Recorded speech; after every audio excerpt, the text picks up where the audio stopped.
परमगुरुभ्यो नमः। श्रीपदानन्दतीर्थभगवत्पादाचार्य श्रीगुरुभ्यो नमः। श्रीवेदव्यासाय नमः। श्रीलक्ष्मीनरसिंहाय नमः। हरिः ओं। जन्माद्यस्य यतोऽन्वयादितरतश्चार्तेष्वभिज्ञस्वराट् तेने ब्रह्महृदाय आदिकवये मुह्यन्ति यं सूरयः। तेजो वारिमृदां यथा विनिमयो यत्र त्रिसर्गो मृषां धाम्ना स्वेन सदा निरस्तकुहकं सत्यं परं धीमहि। ॐ सृष्टिस्थित्यप्येहानीतिदर्शितमो बन्धमोक्षाश्च यस्मात् अस्य श्रीब्रह्मरुद्रप्रभृतिसुरनरद्वेषशत्रुरात्मकस्य विष्णोर्व्यस्ता समस्ता सकलगुणनिधिः सर्वदोषौ व्यपेतः पूर्णानन्दाव्यो यो गुरुरपि परमश्चिन्तयेतं महन्तं नरसिंहोऽखिलाज्ञानवधत्वान्तदिवाकरः जयत्यमितसज्ञानसुखशक्तिपयोनिधिः धर्मविज्ञानवैराग्य अशेषवाग्जाड्यमलापहन्त्री नवं नवं स्पष्टसुवाक्प्रदायिनी ममेह जिह्वाग्रसुरङ्गनर्तकी भवप्रसन्ना वदने च मे श्रीः। धर्मविज्ञानवैराग्य परमैश्वर्यशालिनः आनन्दतीर्थभगवत्पादान् वन्दे निरन्तरं नौमि न्यायसुधाधिकृज्जयमुनीन् श्रीपादराट्सं मणीन् व्यासार्यान् विविधागमाप्तिविहरान् श्रीवादिराजानपि वन्दे हंसवरान् रघूत्तमगुरून् वैदग्ध्यवारानिधीन् श्रीसत्यव्रतराघवेन्द्रमुनिपान् सत्यबोधसध्यानपान् सत्यप्रमोदसञ्जातं विद्वत्कुमुदबान्धवं हितोपदेशकर्तारं सत्यात्मानं विभजे विद्यापीठविदातारं विद्यावारिधिचन्दिरं विद्यार्थिवत्सलं वन्दे महामहिमसद्गुरुम् आपादमौलिपर्यन्तं गुरूणाम् आकृतिं स्मरेत तेन विघ्नाः प्रणश्यन्ति सिद्धन्ति च मनोरथाः। पृथ्वीमण्डलमध्यस्थाः पूर्णबोधमताङ्गाः वैष्णवा विष्णुहृदया तान् नमस्ये गुरून् मम। हरिः ओं। स्वस्त्यस्तु सतामखिल सन्मङ्गलानि भवन्तु। श्लोकैकश्रवणपठनमात्रेण कथावक्तुः श्रोतॄणां निखिलकलिकतकल्पशापनोदनपटुतरे धर्माद्यखिलपुरुषार्थसाधनीभूते श्रीमद्भागवते पञ्चमस्कन्धे अद्य प्रसक्तौ किञ्चित् पूर्वप्रमेयकथानुवादः। हरि ओं। स्वस्त्यस्तु। ನಿನ್ನೆಯ ದಿವಸ ಗಂಗೆಯ ಮಹಿಮೆಯನ್ನು ತಿಳಿದಿದ್ದೇವೆ. ನಿತ್ಯ ನಾವು ಸ್ನಾನ ಕಾಲದಲ್ಲಿ ಗಂಗೆಯನ್ನು ಸ್ಮರಣ ಮಾಡಬೇಕಂತೆ. ನಿನ್ನೆ ಎಷ್ಟು ಮಹಾನದಿಗಳ ಹೆಸರುಗಳನ್ನು ಕೇಳಿದ್ವಿ ನಾವು. ಗಂಗೆಯನ್ನು ಸ್ಮರಣ ಮಾಡುವುದರಿಂದ ಗಂಗಾ ಗಂಗೇತಿ ಯೋಬ್ರೂಯಾತ್ ಯೋಜನಾನಾಂ ಶತೈರಪಿ ಮುಚ್ಯತೆ ಸರ್ವಪಾಪೇಭ್ಯೋ ವಿಷ್ಣುಲೋಕಂ ಸ ಗಚ್ಚತಿ. ಯಾರು ಸ್ನಾನದ ಕಾಲದಲ್ಲಿ ಗಂಗೆ ನಾಮಸ್ಮರಣ ಮಾಡ್ತಾರೋ ಅವರು ವೈಕುಂಠಕ್ಕೆ ಹೋಗ್ತಾರಂತೆ. ತೀರಿ ಹೋದ್ಮೇಲೂ ಅಷ್ಟೇ, ಮನುಷ್ಯ ತೀರಿ ಹೋದ್ಮೇಲೆ ಅವನ ಅಸ್ಥಿಗಳನ್ನು ಗಂಗೆಯಲ್ಲಿ ಹಾಕ್ತಾರೆ, ಮಹಾನದಿಯಲ್ಲಿ. ಎಷ್ಟು ದಿವಸ ಗಂಗೆಯಲ್ಲಿ ಅಸ್ಥಿಗಳು ಇರ್ತದೆ ಅಷ್ಟು ದಿವಸ ಆ ಮನುಷ್ಯ ಸ್ವರ್ಗದಲ್ಲಿ ಇರ್ತಾನೆ. ಹಾಗಾಗಿ ಈ ಗಂಗೆಯ ಮಹತ್ವ. ಅದಕ್ಕೆ ಹಿಂದಿನ ಕಾಲಕ್ಕೆ ಸ್ನಾನದ ಕಾಲದಲ್ಲಿ ಗಂಗಾ ನಾಮಸ್ಮರಣೆ ಮಾಡೋದಿಲ್ಲ ಅಂತ ಅನ್ನೋದಕ್ಕಾಗಿ ಒಂದು ಪಾತ್ರೆ ಇರ್ತಿತ್ತು, ಅದು ಗಂಗಾಳ. ಆ ಗಂಗಾಳ ಅಂತನೋ ಪಾತ್ರೆಯ ನಿಮಿತ್ತದಿಂದಲೇ ಆಗಲಿ ಗಂಗೆಯ ಸ್ಮರಣ ಬರಲಿ ಅಂತ. ಗಂಗಾಯಾಹ ಅಸ್ಮಿನ್ ಲೀಯತೆ ಲೀಯತೆ ಇತಿ ಗಂಗಾಳಃ ಲಳಯೋ ಅಭೇದಃ. ಗಂಗಾಯಾಹ ಅಸ್ಮಿನ್ ಲೀಯತೆ, ಆ ಗಂಗೆಯು ಈ ಪಾತ್ರೆಯಲ್ಲಿ ಹರಿಯುತ್ತಾಳೆ ಅಂತ ಆ ಸನ್ನಿಧಾನ, ಆ ಗಂಗೆಯ ನಾಮಸ್ಮರಣೆ ಬರಲಿ ಅಂತ ಅನ್ನೋದಕ್ಕಾಗಿ ಗಂಗಾಳ ಅಂತ ಇಟ್ಬಿಟ್ರು ಪಾತ್ರೆಗೆ. ಈ ಗಂಗಾಳ ಬಿಟ್ಬಿಟ್ಟಾರ ಏನ್ರಿ, ಗಂಗಾಗಿ ಇದರೊಳಗೆ ಒಂದು ಏನ್ರಿ ಗೀಸರ್ ಇಟ್ಬಿಟ್ಟಾರ. ಗಂಗಾ ಸೋಪ್ ತಂದ್ರು ಅದು ಭಾಳ ದಿವಸ ಸುಳಿಲಿಲ್ಲ, ಯಾಕೋ ಏನೋ. ದೇವನಾಮಸ್ಮರಣೆ ಇದ್ದದ್ದು ಯಾವ ರೀತಿ ಅಂದ್ರೆ ಹೊಸಲು ಹೋಗ್ಬಿಡ್ತಾವ. ಹಾಗಾಗಿ ಹೀಗೆ ಅನೇಕ ಗಂಗೆಯ ಮಹಿಮೆಯನ್ನು ಹೇಳಿ ಇನ್ನು ಅನೇಕ ನರಕಗಳು ಉಂಟು. ತತ್ರಾಪಿ 21ಗಳು ಮಹತ್ವದ್ದು. ಯಾವ್ಯಾವುದು ಅಂತಂದರೆ ತಾಮಿಸ್ರ, ಅಂಧತಾಮಿಸ್ರ, ರೌರವ, ಮಹಾರೌರವ, ಕುಂಭೀಪಾಕ, ಕಾರಸೂತ್ರ, ಅತಿಪತ್ರವನ, ಸೂಕರಮುಖ, ಅಂಧಕೂಪ, ಕ್ರಿಮಿಭೋಜನ, ವಜ್ರಕಂಠ, ಶಾಲ್ಮಲಿ, ವೈತರಣಿ, ಪಯೋಧ, ಪ್ರಾಣರೋಧ, ವಿಷಸನ, ಲಾಲಾಭಕ್ಷ, ಸಾರವೀಯ, ಕ್ಷಾರಕರ್ದಮ, ರಕ್ಷೋಗಣ ಭೋಜನ, ಶೂಲಪ್ರೋಧ, ದಂತಶೂಕ, ಅವಟ ನಿರೋಧ. ಹೀಗೆ ಸೂಚಿಮುಖ ಒಂದೊಂದು ವಿಚಿತ್ರ ನರಕಗಳು, ಲಕ್ಷ ನರಕಗಳು. ತತ್ರಾಪಿ 21 ಮಹತ್ವದ್ದು. 1, 2, 3 ಹೇಳಿ ನಾನು ಮುಂದೆ ಹೋಗ್ತೇನೆ. ಯಸ್ತು ಯವ ಏತದಹಂ ಇತಿ ಮಮೇದಂ ಇತಿ ಭೂತದ್ರೋಹೇಣ ಕೇವಲಂ ಕುಟುಂಬಮೇವ ಅನುದಿನಂ ಪುಷ್ಣಾತಿ ಸಹ ತದಿಹ ವಿಹಾಯ ಸ್ವಯಮೇವ ತದಶುಭೇನ ರೌರವೇ ನಿಪತತಿ. ರುರು ಅಂದ್ರ ರೌರವ ಅಂತ ಒಂದು ನರಕ.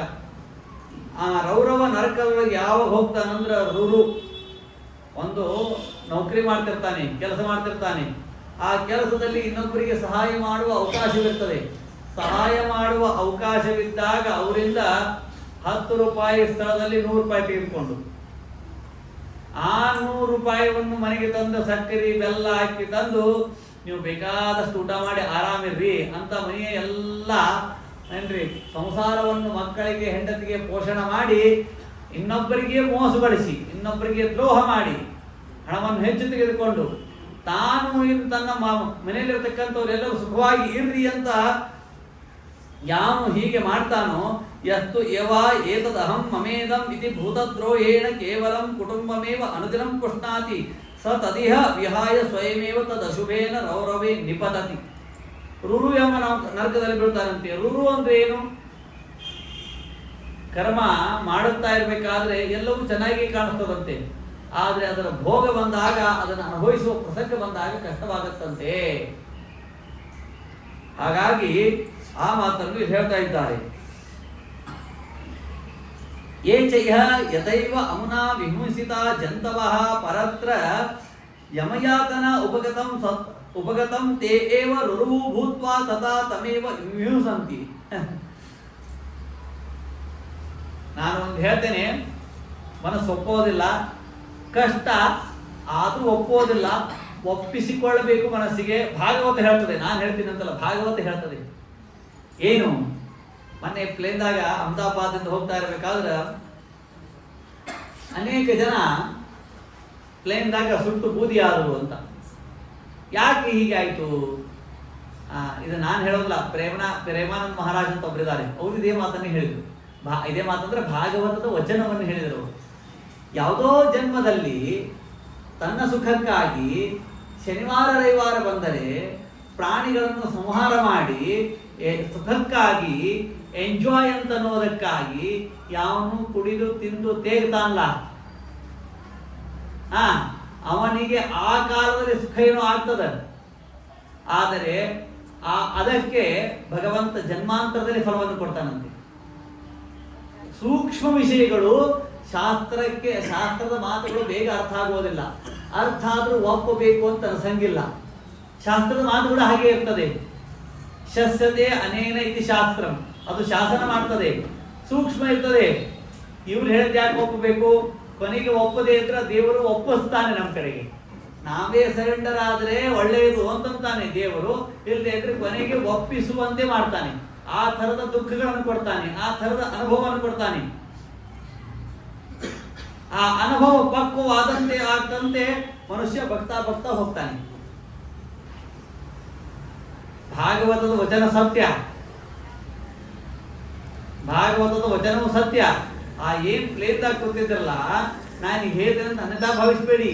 ಯಾವುದೋ ಜನ್ಮದಲ್ಲಿ ಒಂದು ಭಾಂಡಿಯಲ್ಲಿ ಪಾತ್ರೆಯಲ್ಲಿ ಮಾಂಸಗಳನ್ನು ಹಾಕಿ ಬೇಯಿಸ್ತಾ ಇರಬೇಕಾದ್ರೆ ಅಲ್ಲಿರುವ ಕ್ರಿಮಿ ಕೀಟಗಳಿಗೂ ಇಷ್ಟೇ ತೊಂದರೆಯಾಗಿದೆ. ಇವತ್ತು ನಿಮ್ಗೆ ಪ್ಲೇನ್ದಾಗ ಕೂತಾಗ ಬೆಂಕಿ ಎತ್ತಿದಾಗೆ ಸುತ್ತಮುತ್ತ ಎಲ್ಲರಿಗೂ ಬೆಂಕಿ ಎತ್ತಿದ್ದು ಗುರ್ತಾಗಿದೆ ಅವ್ರಿಗೆ, ನಾವೇನು ಬದುಕಂಗಿಲ್ಲ ಅಂತ.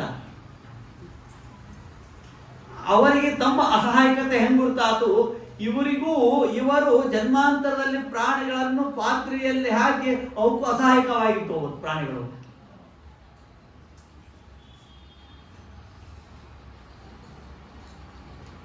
ಪಾಪಿ ಪಾಪೇನ ಹನ್ಯತೆ, ಪಾಪಿ ಪಾಪೇನ ಹನ್ಯತೆ. ಡೈಮಂಡ್ ಕಟ್ಸ್ ಡೈಮಂಡ್ ಅಂತೆ. ಮುಳ್ಳನ್ನು ಹೂವಿನಿಂದ ತೆಗಿಲಿಕ್ಕೆ ಬರ್ತದೇನೋ? ತೆಗಿಲಿಕ್ಕೆ ಬರೋದಿಲ್ಲ. ಮುಳ್ಳು ಎದರಿಂದ ತೆಗಿಬೇಕು? ಸೂಜಿಯಿಂದ ತೆಗಿಬೇಕು. ಯಾಕೆ? ಮುಳ್ಳು ನೀ ಹೀಗಿದ್ದಿ, ನಾನು ನಿನಗಿಂತ ಸ್ವಲ್ಪ ಕಠೋರ ಆಗಿ ನಾ ತೆಗಿಬೇಕು ಅಂತದ ಸೂಜಿ. ಗೊತ್ತಾತ? ಹೇಳು, ಭಾಗವತದ ತತ್ವಜ್ಞಾನ ಬಹಳ ಸೂಕ್ಷ್ಮ. ಅದಕ್ಕೆ ಆ ಮಾತನ್ನು ಎಷ್ಟು ಚೆನ್ನಾಗಿ ಹೇಳ್ತಾ ಇದ್ದಾರೆ ಅಂದ್ರೆ, ಏಚ ಇಹ ಯತೈವ ಅಮುನ ವಿಹಿಂಸಿತ ಜಂತವಃ ಪರತ್ರ ಯಮಯಾತನ. ನೋಡಿ, ಇಲ್ಲಿ ಹೇಗೆ ಇನ್ನೊಬ್ಬರಿಗೆ ಹಿಂಸೆ ಕೊಟ್ಟು ಸಂಹಾರ ಮಾಡಿರ್ತಾರಲ್ಲ, ಇವತ್ತು ಗೌರ್ಮೆಂಟ್ ತಪ್ಪಿಸೋಬಹುದು, ತಾಯಿ ತಂದೆಯಿಂದ ತಪ್ಪಿಸೋಬಹುದು, ದೇಶದಿಂದ ತಪ್ಪಿಸೋಬಹುದು, ಕರ್ಮದಿಂದ ತಪ್ಪಿಸೋಳಿಕ್ ಸಾಧ್ಯ ಇಲ್ಲ. ಕರ್ಮದಿಂದ ತಪ್ಪಿಸೋಳಿಕ್ ಯಾರಿಗೂ ಸಾಧ್ಯ ಇಲ್ಲ. ನಾವೆಲ್ಲರೂ ಕರ್ಮಬದ್ಧರೇ, ಗುರುತೇನೆ. ಹಾಗಾಗಿ ಆ ಕರ್ಮ ಕಾಡುತ್ತೆ ನಮಗೆ. ಮೊನ್ನೆ ಒಬ್ಬನು ಅಂದ, ಎಲ್ಲ ತನ್ನ ಅಕ್ಕ ತಂಗಿ ಮಕ್ಕಳು ಹೆಂಡತಿ ಅಪ್ಪ ಎಲ್ಲಾರು ಹೋದ್ಮೇಲೆ ನಾವು ಹೋಗಬೇಕಾಗಿತ್ತು ಅವ್ರು ಹೋಗಬಾರ್ದು ಅಂತಂದ. ಅಲ್ಲ, ಮತ್ತಲ್ಲಿ ಪುಲ್ವಾಮಾಗಳು 27 ಮಂದಿ ಹೋದ್ರಲ್ಲ, ಅವಾಗೇನ ಅಂದ್ರೆ ಹೇಳುವ ಅಭಿಪ್ರಾಯ. ನಾನು ಹೇಳೋದೇನು ಅಂತಂದ್ರೆ, ನಾನು ಲೌಕಿಕ ಹೇಳಿಕೊಳ್ತಿಲ್ಲ, ನಾನೇನು ಜರ್ನಲಿಸ್ಟ್ ಅಲ್ಲ. ಆದ್ರೆ ಭಾಗವತದಲ್ಲಿ ಹೇಳುವ ಕರ್ಮಗಳು ಹೇಗೆ ನಮಗೆ ಹಿಂಸಿಸ್ತಾವೆ, ಹೇಗೆ ಫಲಗಳು ಕೊಡ್ತಾವೆ ಅಂತ ಹೇಳ್ತಾ ಇದ್ದೀನಿ. ನಾನು ಇನ್ನೊಬ್ಬರ ಮಗನನ್ನು ನೋಡಿ ಪ್ರೀತಿ ಮಾಡಿ ವಿದ್ಯಾವಂತ ಅಂತಂದ್ರೆ, ನಾನು ಪ್ರವಚನವನ್ನು ಹೇಳಿದಾಗ ನೀವು ಹೋಗ್ತೀರಿ. ನಾನು ವಿದ್ಯೆಯನ್ನು ಪೂಜಿಸದೇ ಇದ್ದೇನೆ, ನನ್ನ ವಿದ್ಯೆಯನ್ನು ಇನ್ನೊಬ್ಬರು ಪೂಜಿಸುವುದಿಲ್ಲ. ನಾನು ಇನ್ನೊಬ್ಬರ ಮಕ್ಕಳನ್ನು ಬುದ್ಧಿವಂತ ಅಂತ ಅನ್ನದೇ ಇದ್ದರೆ, ದಡ್ಡರಿದ್ರೆ ಬುದ್ಧಿವಂತನ ಬೇಡಿ, ಬುದ್ಧಿವಂತರಿದ್ರೆ ಬುದ್ಧಿವಂತರನ್ರಿ. ಕೆಲವು ಬುದ್ಧಿವಂತರಿದ್ರೆ ಬುದ್ಧಿವಂತ ಅಂತ ಹೇಳುವ ಮನಸ್ಸು ಒಪ್ಪಂಗಿಲ್ಲ. ಅವ್ರ ಮಕ್ಕಳ ನಾಯಕ ಬುದ್ಧಿವಂತ ಅನ್ಬೇಕು. ಬಹಳ ಅದ್ಭುತವಾದ ಸಂದೇಶವಿದೆ, ಸೂಕ್ಷ್ಮವಾಗಿ ಇದೆ. ಹಾಗಾಗಿ ಆ ಮಾತನ್ನು ಹೇಳ್ತಾರೆ, ಏಚ ಇಹ ಯತೈವ ಅಮುನಾ ವಿಹಿಂಸಿತ. ಈಗ ನೀನು ನಿನ್ನ ತಾಯಿ ತಂದೆಯ ಸೇವೆ ಮಾಡಿದರೆ, ನಿನ್ನ ವೃದ್ಧಾಪ್ಯ ಬಂದಾಗ ನಿನ್ನ ಮಕ್ಕಳು ನಿನ್ನನ್ನು ಸೇವೆ ಮಾಡ್ತಾರೆ. ಇಲ್ಲ, ನೀನು ಬೇರೆ ಸ್ಥಳದಲ್ಲಿ ಹೋಗಿದ್ದು, ನೀವೇನು ಕಾಳಜಿ ಮಾಡಬೇಡಿ, ನಿಮಗೆ ಹಾಲು ಮೊಸರು ಕಾಯಿಪಲ್ಯ ಬರುವಂತ ಒಬ್ಬನಿಗೆ ಹೇಳಿ ಹಣವನ್ನು ವ್ಯವಸ್ಥೆ ಮಾಡ್ತೇನೆ, ಗುಳಿಗೆ ಮಾತ್ರೆಗಳು ಬರುವಂತ ವ್ಯವಸ್ಥೆ ಮಾಡ್ತೇನೆ ಅಂತಂದ್ರೆ, ನಾವು ವೃದ್ಧಾಪ್ಯ ಬಂದಾಗ ನಮಗೂ ಇಷ್ಟೇ ಮಾಡ್ತಾರೆ ನಮ್ಮ ಮಕ್ಕಳು.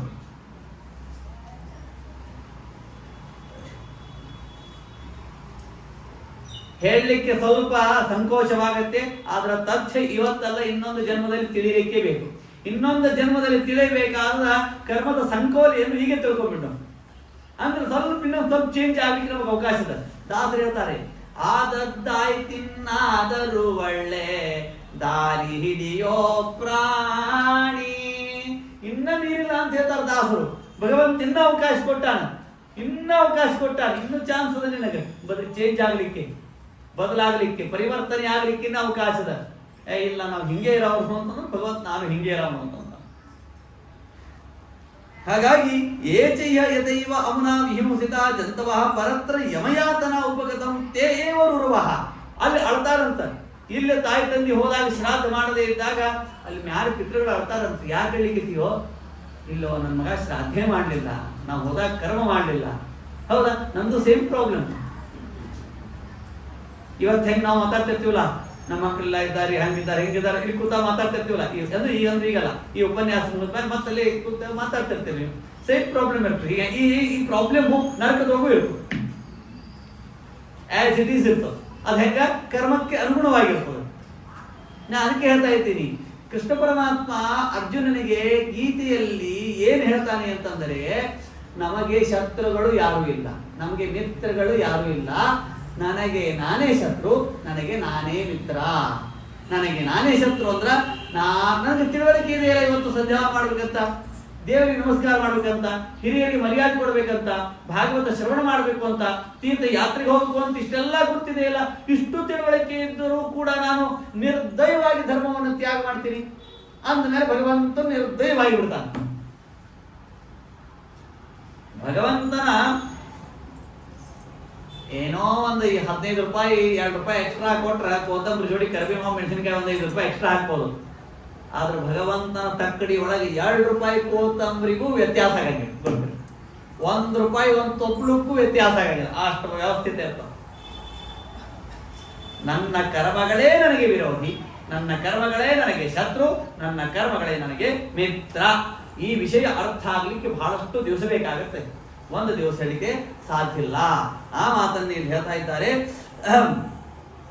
ಯಸ್ತು ಯವ ಉಗ್ರ ಪಶೂನ್ ಪಕ್ಷಿಣಾ ವಾ ಪ್ರಾಣಿನಃ ಉಪರಂದಂತಿ ತಮ್ ಅಪಕರಣಂ ಪುರುಷಾದೈರಪಿ ವಿಗರ್ಹಿತಾಂ ಅಮೂತ್ರ ಯಮಾನುಚರಾಹ ಕುಂಭಿಪಾಕೆ ತಪ್ತ ತೈಲ ಉಪರಂದಂತಿ. ಇಲ್ಲಿ ಯಾರು ಕರೆದಿರ್ತಾರಲ್ಲ, ಅದಕ್ಕೆ ನಾವು ಊಟ ಮಾಡ್ತಾ ಇರಬೇಕಾದ್ರೆ ಮೊನ್ನೆ ಒಂದು ಹಾಡನ್ನು ಹೇಳಿದೆ ನಾನು. ಪಂಚಕ್ರತುಗಳಲ್ಲಿ ಪಂಚಾಗ್ನಿಗಳಲ್ಲಿ ಪಂಚ ಪಂಚ ರೂಪವ ತಿಳಿದು ಪಂಚ ಸುಸಂಸ್ಕಾರಾಂಚಿತನಾಗಿ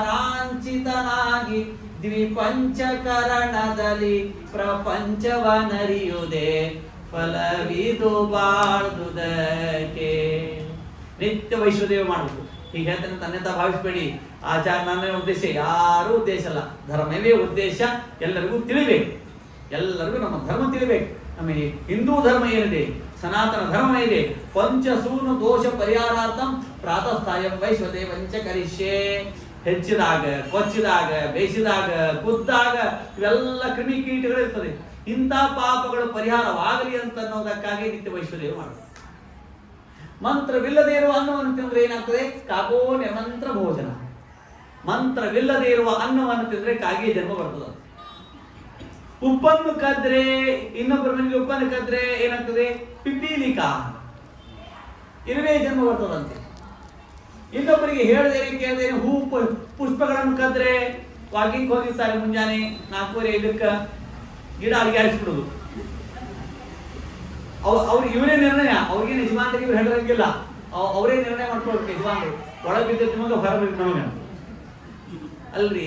ವಿಶ್ವಾಮಿತ್ರರು ಷಟ್ಕಾರ ಭೂತ ಭವ್ಯ ಭಗವತ್ ಪ್ರಭು ಅಂತ ಯಾವ ಒಂದು ಪದಕ್ಕೆ 100 ಅರ್ಥವಿರತಕ್ಕಂತಹ ಜಗತ್ತಿನಲ್ಲಿ ಅತ್ಯಂತ ಮಾನ್ಯವಾದ ದೇಯಂ ಪಾಠ್ಯಂಚ ತದ್ವಯಂ, ಅತ್ಯಂತ ಜಗತ್ತಿನಲ್ಲಿ ಪುಣ್ಯಕರವಾಗಿರ್ತಕ್ಕಂತಹ ಪವಿತ್ರೀಭೂತವಾಗಿರ್ತಕ್ಕಂತಹ ಯಾವ ವಿಷ್ಣು ಸಹಸ್ರನಾಮದಿಂದ ಭಗವಂತನ ಅರ್ಚನೆ ಮಾಡ್ತಾ ಇರಬೇಕಾದ್ರೆ ಇನ್ನೊಬ್ಬರು ಕಳ್ಳತನ ಮಾಡಿದ ಪುಷ್ಪ ತಂದು ಭಗವಂತನಿಗೆ ಸಮರ್ಪಣೆ ಮಾಡಿದ ಭಗವಂತನ ಪ್ರೀತಿ ಹೇಗಾಗತ್ತೆ? ನಾ ಈಗ ಹೇಳಿದ ಸ್ವಲ್ಪ ಮನಸ್ಸಿಗೆ ತಮಗೆ ನೋವಾಗಬಹುದು, ಆದರೆ ಸತ್ಯವನ್ನು ಹೇಳ್ತಾ ಇದ್ದೀನಿ. ಸತ್ಯಸ್ಯ ವಚನಂ ಶ್ರೇಯ ಸತ್ಯ ಜ್ಞಾನಂತು ದುಷ್ಕರಂ ಯದ್ಭೂತಹಿತಮತ್ಯಂತಂ ಏತತ್ ಸತ್ಯಂ ಪ್ರವೀಮ್ಯಹಂ. ಸತ್ಯ ಮಾತನಾಡುವುದೇ ಒಂದು ತಪಸ್ಸು. ಸತ್ಯ ಮಾತನಾಡುವುದೇ ಒಂದು ತಪಸ್ಸು. ಕಷ್ಟಿದೆ, ಕಲಿಯುವ ಇದೆ.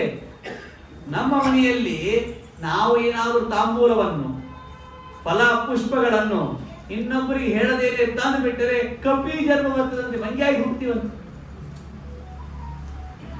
ಹಾಗಾಗಿ ಹೀಗೆ ಅನೇಕ ಧರ್ಮಗಳನ್ನು ಹೇಳ್ತಾರೆ. ಹೀಗೆ 21 ನರಕಗಳಿವೆ. ಶುತ್ವಾ ಸ್ಥೂಲಂ ತಥಾ ಸೂಕ್ಷ್ಮಂ ರೂಪಂ ಭಗವತೋ ಯತಿ ಸ್ಥೂಲೇ ನಿರ್ಜತ ಮಾತ್ಮಾನಂ ಶನೇ ಸೂಕ್ಷ್ಮಂ ಧ್ಯಾನಯೇತ್ ಭೂದೀಪ. ಇನ್ನ 5ನೇ ಸ್ಕಂದದಲ್ಲಿ ಏನೇನು ಹೇಳಿಲ್ಲ ನಾನು. ಲೋಕಾಲೋಕಕರ ಪರ್ವಗಳು, ಮುಕ್ತಾಮುಕ್ತ ಅಂದ್ರೆ ಏನು, ಮುಕ್ತರು ಅಂದ್ರೆ ಏನು, ಅಮುಕ್ತ ಅಂದ್ರೆ ಏನು, ಮಂಗಳ, ಬುಧ, ಗುರು, ಶುಕ್ರ, ಶನಿ ಇವರೆಲ್ಲೇ ಕಿಂಪುರುಷ ಖಂಡ ಅಂದ್ರೆ ಏನು, ಯಾವ ಲೋಕದಲ್ಲಿ ಯಾವ ಭಗವದ್ ರೂಪ ಉಪಾಸನ ಮಾಡಬೇಕು, ಯಾವ ಭಗವದ್ ಭಕ್ತರಿದ್ದಾರೆ, ಇನ್ನ ಬೇಕಾದಷ್ಟು ವಿಷಯಗಳೇ ಹೇಳಬೇಕಾಗಿದೆ. ಐಂದ್ರಜಾಲಿಕ ವಿದ್ಯೆಗಳು ಹೇಗೆ ಸೃಷ್ಟಿಯಾದವು. ಇವತ್ತು ಐಂದ್ರಜಾಲಿಕ 10 ರೂಪಾಯಿ 100 ರೂಪಾಯಿ ಮಾಡ್ತಾರೆ. ಅದು ಹೇಗೆ ಆಯ್ತು? ರುದ್ರದೇವರ ವೀರ್ಯದಿಂದ ನಿರ್ಮಾಣವಾಯಿತು. ಇನ್ನ ಬೇಕಾದ ಹೇಳಬೇಕಾದ ವಿಷಯ ಇದೆ, ಅವಕಾಶವಿಲ್ಲ ಅಂತ ಅನ್ನೋದಕ್ಕಾಗಿ. ಮತ್ತೆಲ್ಲಾನು ಹೇಳಿಬಿಟ್ರೆ ಭಾಗವತಿ ಮುಂದೆ ಹೋಗುವುದಿಲ್ಲ, ಕಠಿಣವಾಗತ್ತೆ. ಅದಕ್ಕೆ ತಮಗೆ ಕಠಿಣ ಅಂತ ಅನಿಸ್ಬಾರ್ದು, ನಿದ್ರೆ ಬರಬಾರ್ದು, ಒಳ್ಳೆಯದು ಅನಿಸ್ಬೇಕು, ಇದನ್ನು ಭಾಗವತ್ ಕೇಳಿ ರುಚಿ ಅನಿಸ್ಬೇಕು ಅಂತನ್ನುವ ನಿಟ್ಟಿನಲ್ಲಿ ನಾವು ಹೇಳೋದು. ಹಾಗಾಗಿ ಭೂ ದ್ವೀಪ ವರ್ಷ ಸರಿತ್ ಅದ್ರಿ ನಭ ಸಮುದ್ರ ಪಾತಾಳದಿ ನರಕ ಭಾಗಗಣ ಲೋಕ ಸಂಸ್ಥಂ ಗೀತಮ್ಮಯಾತವನ್ ರೂಪಾದ್ಭುತಂ ಈಶ್ವರಸ್ಯ ಸ್ಥೂಲಂ ಉಪೋಸ್ತಕಲ ಜೀವ ನಿಕಾಯ ಧಾಮ ಅಂತ 5ನೇ ಸ್ಕಂದವನ್ನು ಮುಗಿಸಿ ಇನ್ನು 6ನೇ ಸ್ಕಂದವನ್ನು ಪ್ರಾರಂಭ ಮಾಡ್ತಾರೆ. ಕನ್ಯಾಕುಬ್ಜೆ ದ್ವಿದಕ್ಕಶ್ಚಿತ್ ದಾಸೀಪತಿ ಅಜಾಮಿಳಃ. ಕನ್ಯಾಕುಬ್ಜ ಅಂತ ಒಂದು ಗ್ರಾಮ, ಒಂದು ಪಟ್ಟಣ. ಆ ಪಟ್ಟಣದಲ್ಲಿ ಅಜಮಿಳ ಅಂತ, ಆ ಅಜಮಿಳನಿಗೆ 10 ಮಂದಿ ಪುತ್ರರು, ಗಂಡಸು ಮಕ್ಕಳು. ಕೊನೆಯವನ ಮಗನ ಹೆಸರು ನಾರಾಯಣ ಅಂತ ಇಟ್ಟಿದ್ದ. ಅವನು ಕೊನೆಯ ಕಾಲದಲ್ಲಿ ನಾರಾಯಣನ ಮೇಲೆ ಬಹಳ ಪ್ರೀತಿ. ದೂರೇ ಕ್ರೀಡಕಾಸಕ್ತಂ ಪುತ್ರಂ ನಾರಾಯಣಾಪಯಂ ಲಾವಿತೇನ ಸ್ವರೇಣ ಉಚ್ಚೈಹಿ ಆಜುಹಾವ ಆಕುಲೇಂದ್ರಿಯ. ಮಗನ ಹೆಸರನ್ನು ನಿಮಿತ್ತ ಮಾಡಿಕೊಂಡು ಭಗವಂತನ ನಾಮಸ್ಮರಣೆ ಮಾಡಿ, ನಾರಾಯಣ ಅಂತ ಕೊನೆಯ ಮಗನ ಹೆಸರು ಅವನ ಸ್ಮರಣ ಮಾಡಿ, ಮಗನ ನಿಮಿತ್ತ ಮಾಡಿ ಭಗವಂತನ ನಾಮಸ್ಮರಣೆ ಮಾಡಿ ಪ್ರಾಣವನ್ನು ಬಿಟ್ಟ. ಯಾರು? ಅಜಮಿಳ. ಈ ಅಜಮಿಳ ಉಪಾಖ್ಯಾನವನ್ನು ಯಾಕೆ ಹೇಳ್ತಾ ಇದ್ದೀರಿ? ಹೌದು, ಕಲಿಯುವುದೆಲ್ಲ ನಾವು ಇಂತಹ ಜನರಿದ್ದೇವೆ. ಇಂಥವರನ್ನು ಉದ್ಧರಿಸುವೆ ಅಂತನ್ನೋದೇ ಭಗವಂತನ ಆದೇಶ.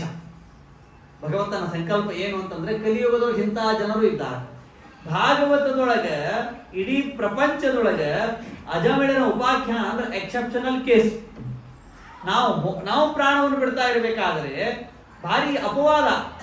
ನಾವು ಪ್ರಾಣ ಬಿಟ್ಟಾಗ ಎಲ್ಲ ಯಮದೂತರೇ ಬರ್ತಾರೆ, ವಿಷ್ಣುದೂತರು ಬರಂಗಿಲ್ಲ. ಆದ್ರೆ ಇವನು ಪ್ರಾಣ ಬಿಟ್ಟ ಆಗ ಇಬ್ಬರು ಬಂದ್ರಂತೆ, ಯಮದೂತರು ಬಂದ್ರು, ವಿಷ್ಣುದೂತರು ಬಂದ್ರು.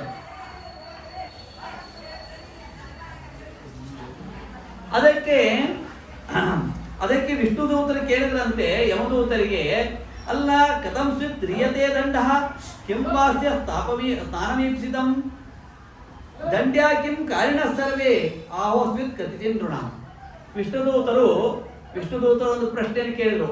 ಅಜಮೇಳ ತೀರಿ ಹೋಗ್ಬಿಟ್ಟಾನ. ಇಲ್ಲಿ ವಿಷ್ಣುದೂತರು ಬಂದಾರ, ಈ ಕಡೆಗೆ ಯಮದೂತರು ಬಂದಾರ.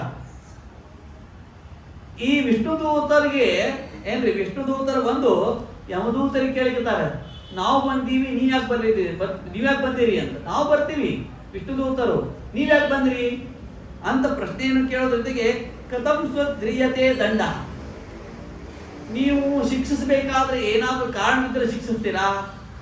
ಕಿಂವಾಸ್ಯ ಸ್ಥಾನಮೀಪ್ಸಿತಂ ದಂಡ್ಯಾ ಕಿಂ ಕಾರಣ ಸರ್ವೇ. ಅಲ್ಲ, ನಿಮಗೆ ಯಾರು ಕಂಡ್ರು ಶಿಕ್ಷೆ ಕೊಡೋದು ನಿಮ್ಮ ಸ್ವಭಾವ ಇದೆ ಏನು, ಅಥವಾ ತಪ್ಪಿದ್ದಕ್ಕಾಗಿ ನೀವು ದಂಡಿಸ್ತೀರೋ ಏನೋ? ಕೆಲವೊಬ್ಬರಿಗೆ ಕೆಲವೊಬ್ರು ನೋಡಿ ಸಾಯಂಕಾಲ ಹರಟೆ ಕೂತಿರ್ತಾರೆ, ಅವ್ರಿಗೆ ಹರಟೆ ಏನು ಕಾರಣ ಇರಂಗಿಲ್ಲ, ವಿಷಯನೇ ಇರಂಗಿಲ್ಲ. ಗಾಡಿ ಹೋದು ಅಂತಲೇ ಏನಂತಾರೆ ಗೊತ್ತೇನು, ಅಚ್ಚರಿ ಭಾಳ ಗಾಡಿ ಆಗ್ಬಿಟ್ಟವ್ರಿ ಬನ್ನಿ, ಭಯಂಕರ ಗಾಡಿ ಆಗಿ ಅಂತಂತ. ಆಮೇಲೆ ಒಮ್ಮೆ ಶಿಖಿ ಆಗಿ ಶುರು ನಮ್ಮ ಕಲಬುರಗಿಗಳು ಭಾಳ ಶಿಖಿ ಆಗಿಬಿಟ್ಟವ್ರಿ. ಈಗ ನಮ್ಮಗಳು ಫೋನ್ ಮಾಡಿದ್ದು ಬಾಂಬೆದಾಗ ಆರಾಮದ ಅಂತಂತ. ಆಮೇಲೆ ಎಮ್ಮೆ ಅಡ್ಡಿ ಆಡಿದ್ರು, ಭಾಳ ಆಗ್ಯಾವ್ರಿ ಊರಾಗ, ಎಮ್ಮಿನೇ ಭಾಳ ಆಗ್ಯಾವ. ಅಂದ್ರೆ ಏನಿದ್ರು ಒಟ್ಟು ತಡ್ಕೊಳಿಕ್ಕೆ ಸಾಧ್ಯ ಇಲ್ಲ. ಏನ್ರಿ, ಯಾರೋ ಒಂದಿಬ್ರು ಹೆಣ್ಮಕ್ಳು ಕಾಡಿದ್ರು, ಬಹಳ ಮಂದಿ ಹೆಣ್ಮಕ್ಳು ಓಡಾಡ್ತಾರೆ, ನಾವೇ ಇಬ್ರು ಅಲ್ಲಿ ಕೂತಾವ್ ಅಂತಂತ. ಗಣಸರು ಓಡಾಡೋದು ಕಡಿಮೆ ಆಗಿರುತ್ತ. ಒಟ್ಟು ಅವು ಏನಿದ್ರು ಒಟ್ಟು ಮುಂದೆ ಯಾವ ವಸ್ತು ನೋಡ್ತಾರ ಅದು ಬೈಯುವುದು. ಹಿಂಗೆ ನೀವು ಯಮದೂತರಿಗೆ ಕೇಳ್ತಾರೆ ವಿಷ್ಣುದೂತರು ಏನಂತ, ಯಾರು ಹೋದವನು ಬಂದ್ಬಿಡ್ತೀರಿ ನೀವು, ಅಥವಾ ಕಾರಣ ಇದ್ದದಕ್ಕೆ ಬರ್ತೀರೋ ಅಂತ ಹೀಗೆ ಪ್ರಶ್ನೆಯನ್ನು ಕೇಳಿದಾಗ ಆಗ ಯಮದೂತರು ಬಹಳ ಚಂದ ಉತ್ತರ ಕೊಡ್ತಾರೆ. ನಾವು ಯಾಕೆ ಬಂದೀವಿ ಅಂತಂದ್ರೆ, ಈ ಅಜಮೇಳ ಹೋದಾಗ, ಈ ಅಜಮೇಳ ಯಾರು ಅಂದ್ರೆ ಅಯಂಚ ಶ್ರುತ ಸಂಪನ್ನ ಶೀಲ ವೃತ್ತ ಗುಣಾಲಯ ಧೃತವೃತ ಮೃದುರ್ದಾಂತ ಸತ್ಯವಾಕ್ ಮಂತ್ರವಿತ್ ಶುಚಿ. ಯಾರಿವನು ಗುರ್ತ? ಯಮದೂತರಿಗೆ ಪ್ರಶ್ನೆಯನ್ನು ಕೇಳಿದ್ರು ವಿಷ್ಣುದೂತರು.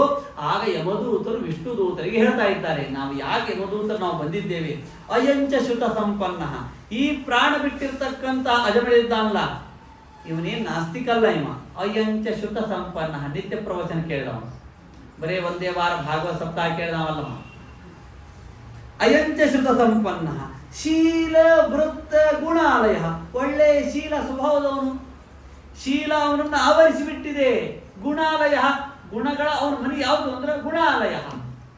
ಹನುಮಂತ ದೇವರಂತ ಯಾಕಂದ್ರು, ಇಲ್ರಿ ಲೈಟ್ ಹೋದಾಗ ಜೋರ್ ಮಳೆ ಬರ್ಬೇಕಾದ್ರೆ 10 ಕಿಲೋ ಸಕ್ಕರೆ ಇರ್ತಾರ ಅವರು, ಹೇಳಿದ ಸಾಮಾಂತರವರು ಹನುಮಂತ ಕೂತಂತ. ಏ ಗುಣಾನಾಮ ಜಗತ್ ಪ್ರಸಿದ್ಧ ಯಂ ತೇಷು ಸ್ಮನಿದರ್ಶಯಂತಿ ಸಾಕ್ಷಾನ್ ಮಹಾಭಾಗವತ ಪ್ರವರ್ಹಂ ಶ್ರೀಮಂತಮೇನಂ ಹನುಮಂತ ಮಾಹೋ. ಹನುಮಂತ ಅಂತ ಯಾರಿಗೆ ಕರಿಬೇಕು ಗೊತ್ತಾ? ಏ ಗುಣಾನಾಮ ಜಗತ್ ಪ್ರಸಿದ್ಧ. ಜಗತ್ತಿನಲ್ಲಿ ಏನು ಗುಣಗಳಿವೆಯಲ್ಲ, ಆ ಗುಣಗಳ ಗಣಿ ಯಾರಾದ್ರೂ ಇದ್ರ ಅವನಿಗೆ ಹನುಮಂತ ಅಂತ ಕರಿಬೇಕಂತ. ಫಸ್ಟ್ ಟೈಮ್ ಮೊದಲನೇ ಸರ್ತಿ ಹನುಮಂತ ದೇವರು ಹೋಗಿ ಸುಗ್ರೀವ ಪರಿಚಯ ಮಾಡಿಸಿದಂತೆ. ಇಲ್ಲ, ಹನುಮಂತ ದೇವರಿಗೆ ಎಲ್ಲ ಯಾವಾಗಲೂ ಭೇಟಿ ಇದೆ. ಲೌಕಿಕವಾಗಿ ಹೇಳ್ತಾ ಇದ್ದೀನಿ, ರಾಮಾಯಣದಲ್ಲಿ ಹೇಳ್ತಾ ಇದ್ದೀನಿ. ಫಸ್ಟ್ ಟೈಮ್ ಮೊದಲನೇ ಸರ್ತಿ ಹೋಗಿ ಸುಗ್ರೀವ ಪರಿಚಯ ಮಾಡಿಸಿದಂತೆ. ಇವ ನಮ್ಮ ಗೆಳೆಯ, ಇವ ನನ್ನ ಮಿತ್ರ ಹನುಮಂತ ಅಂತ. ಆಗ ಹನುಮಂತ ದೇವರು ರಾಮಚಂದ್ರ ದೇವರಿಗೆ ನಮಸ್ಕಾರ ಮಾಡಿದ್ರಂತೆ ಹನುಮಂತ ದೇವರು. ಆಗ ಹನುಮಂತ ದೇವರು ಮಾತಾಡಿಕತ್ತಂತ ರಾಮದೇವ್ರಿಗೆ ಹುಚ್ಚಿಡ್ಬಿಡ್ತಂತ. ಹುಚ್ಚಿಡ್ತಂದು ಹುಚ್ಚಾಗಲಿಲ್ಲ ಅಂದ್ರೆ ಆನಂದ ಆಗ್ಬಿಡ್ತಂತ. ಏನು ಒಂದು ಗ್ರಾಮೆಟಿಕಲ್ ಮಿಸ್ಟೇಕ್ ಇಲ್ಲ ಮಹಾರಾಯ, ಎಷ್ಟು ಚಂದ ಮಾತಾಡ್ತಾನೆ ನಿಮ್ಮ ಮಹಾವ್ಯಾಕರಣ ಅಂಬೋದಿ. ನಿಮ್ಗೆ ಯಾರಾದ್ರೂ ಸುಂದರಕಾಂಡ ಬರ್ತದ? ಅವೈಹಿ ದೂತಮಾಗತಂ ದುರಂತ ವಿಕ್ರಮಸ್ಯ ಮಾಂ ರಘುತ್ತಮಸ್ಯ ಮಾರುತಿಂ ಕುಲಕ್ಷ ಏತವೇಶ್ವರಂ. ವ್ಯಾಕರಣ ಪ್ರಕಾರ ಏನಾಗಬೇಕು ಅಂದ್ರೆ ಅವೇಹಿ ಅಂತ ಆಗಬೇಕು. ಆದ್ರೆ ಇವ್ರೇನು ಹನುಮಂತ ದೇವರೇನು ಪ್ರಯೋಗ ಮಾಡ್ಯಾರ, ಅವೈಹಿ ದೂತಮಾಗತಂ. ಅವೈಹಿ ಅಂತ ಆಗಂಗೆ ಅಲ್ಲದು. ಇದು ಎಲ್ಲಿ ಬರ್ತದ ಅಂದ್ರ ಮಹಾವ್ಯಾಕರಣಾಂಬೋಧಿ. ಈ ಪಾಣಿನಿ ಮಾಡಿದ ವ್ಯಾಕರಣ ಅಲ್ಲ. ಮಹಾವ್ಯಾಕರಣಾಂಬೋಧಿ ಮಂಥಮಾನ ಸಮಂದರಂ ಕವಯಂತಂ ರಾಮಕೀರ್ತ್ಯ ಹನುಮಂತಂ ಉಪಾಸ್ಮಹೆ. ಯಾರೋ ಹೇಳ್ತಿರ್ತಾರೆ ವ್ಯಾಕರಣ ಬರಂಗಿಲ್ಲ ಅಂತಂದ್ರೆ ಏನ್ ಮಾಡ್ಬೇಕು ಅಂತಂದ್ರ, ಇಲ್ಲ ಗೋಕರ್ಣಕ್ಕೆ ಹೋಗ್ಬೇಕಂತ ಕುಲಕರ್ಣಿಯರ ಮನ್ಯಾಗ ಶ್ರೀಕರ್ಣಿ ತಿಂದ್ರ ವ್ಯಾಕರಣ ಬರ್ತದ. ವ್ಯಾಕರಣ ಬರಂಗಿಲ್ಲ, ನಿದ್ದೆ ಬರ್ತದ ಪ್ರವಚನ ಕೂತಾಗ. ಗೋಕರ್ಣಕ್ಕೆ ಹೋಗ್ಬೇಕು ಯಾವಾಗ, ಅಲ್ಲಿ ಕುಲಕರ್ಣಿಯರ ಮನೆ ಸಿಗುದು ಯಾವಾಗ, ಆ ಕುಲಕರ್ಣಿಯರ ಮನೆ ಈಗ ಹೋದ್ರ ಈಗ ಬಾಳೆಹಣ್ಣು ಹುಡ್ತಾ ಅದ, ಅಲ್ಲಿ ಶ್ರೀಕರ್ಣಿ ಮಾಡೋರ್ ಹೆಂಗ, ಇವ್ರು ಕುಡಿಯೋರ್ ಹೆಂಗ, ಅದೆಲ್ಲ ಬರೀ ನಾನ್ ನೋಡಿಯೋದು. ಗೋಕರ್ಣಕ್ಕೆ ಹೋಗ್ಬೇಕಾಗಿಲ್ಲ. ಗೋ ಅಂತಂದ್ರೆ ಏನು, ಮಾತುಗಳು ಕರ್ಣದಿಂದ ಸರಿಯಾಗಿ ಕೇಳಿಸ್ಕೊಂಡ್ ಬಿಟ್ರೆ ಹನುಮಂತ ದೇವರ ಮಹಿಮೆಯನ್ನು ಕೇಳಿ, ಈ ಹನುಮಂತ ದೇವರನ್ನು ಗೋ ಕರ್ಣದಿಂದ ಉಪಾಸನ ಮಾಡಿದ್ರೆ, ಗೋ ಶಬ್ದ ಕರ್ಣದಿಂದ ಕೇಳಿ ಅವರನ್ನು ಉಪಾಸನ ಮಾಡಿದ್ರೆ ಆ ಗೋಕರ್ಣದಲ್ಲಿ ಈ ಗೋಕರ್ಣ ಆಗಬೇಕಾಗಿದೆ.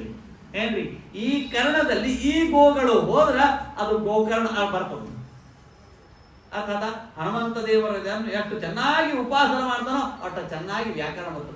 ಯಾಕೆ ಇದನ್ನ ಹೇಳಿ ಬರ್ತಾ ಇದ್ದೀನಿ ಅಂತಂದ್ರ, ಏ ಗುಣನಾಮ ಜಗತ್ ಪ್ರಸಿದ್ಧ ಎಂ ತೇಷು ತೇಷು ಸ್ಮರಿದರ್ಶಯಂತಿ. ಹನುಮಂತ ದೇವರಿಗೆ ಆಲಿಂಗನ ಕೊಟ್ಟಂತ ಭಗವಂತ. ಯಾಕೆ ಕೊಟ್ಟ ಅಂದ್ರ ಸರ್ವಾಂಗ ಕೈ ಪ್ರಣತಿ ಮಸ್ತ ಚಕಾರ ಭಕ್ತ್ಯ. ಎಷ್ಟು ನಮಸ್ಕಾರ ಎಷ್ಟದ, ಸ್ತ್ರೀಯರು ಎಂದು ಸಾಷ್ಟಾಂಗ ನಮಸ್ಕಾರ ಮಾಡಬಾರದು, ಗುರ್ತಿರ್ಲಿ. ಸ್ತ್ರೀಯರು ಪಂಚ ಅಂಗಗಳಿಂದ ನಮಸ್ಕಾರ ಮಾಡಬೇಕು. ಪುರುಷರು ಅಷ್ಟಾಂಗಗಳಿಂದ ಮಾಡಬೇಕು. ಉರಸ ಶಿರಸ ದೃಷ್ಟ್ಯ ಮನಸ ವಚಸ ತತ ಪದ್ಭ್ಯಾಂ ಕರಾಭ್ಯಾಂ ಜಾನುಭ್ಯಾಂ ಪ್ರಣಾಮೋಷ್ಟಾಂಗ. ಇರಿಂದ 8 ಥರದ ನಮಸ್ಕಾರ. ಆದ್ರೆ ಹನುಮಂತ ದೇವರು ಸರ್ವಾಂಗ ಕೈ ಪ್ರಣತಿ ಮಸ್ತ ಚಕಾರ ಭಕ್ತ್ಯ, ತಮ್ಮ ರೋಮಗಳಿಂದ ನಮಸ್ಕಾರ ಮಾಡಿದಂತ, ಶಬ್ದದಿಂದ ನಮಸ್ಕಾರ ಮಾಡಿದಂತ. ಅದಕ್ಕೆ ಆಶೀರ್ವಾದ ಮಾಡೋದು 4 ಥರ ಅಂತ ಕ್ವಾಲಿಟಿ. ಸುಮದ್ ವಿಜಯದ 1ನೇ ಸರ್ಗದ 23ನೇ ಶ್ಲೋಕ. ಅಲ್ಲಿ ಹೇಳ್ತಾರ, ಋತೋರು ಸೌಹಾರ್ದ್ರ ಭೃತಾದಿ ಮೌಲಿ ನ್ಯಸ್ತೇನ ಹಸ್ತೇನ ದಯಾರ್ದ್ರ ದೃಷ್ಟ್ಯ ಸೇವಾ ಪ್ರಸನ್ನೋಮೃತ ಕಲ್ಪವಾಚ ದಿದೇಶ ದೇವ ಸಹಭೋಗವಸ್ಮೈ. 4 ಥರದ ಆಶೀರ್ವಾದದ ಅಂತ.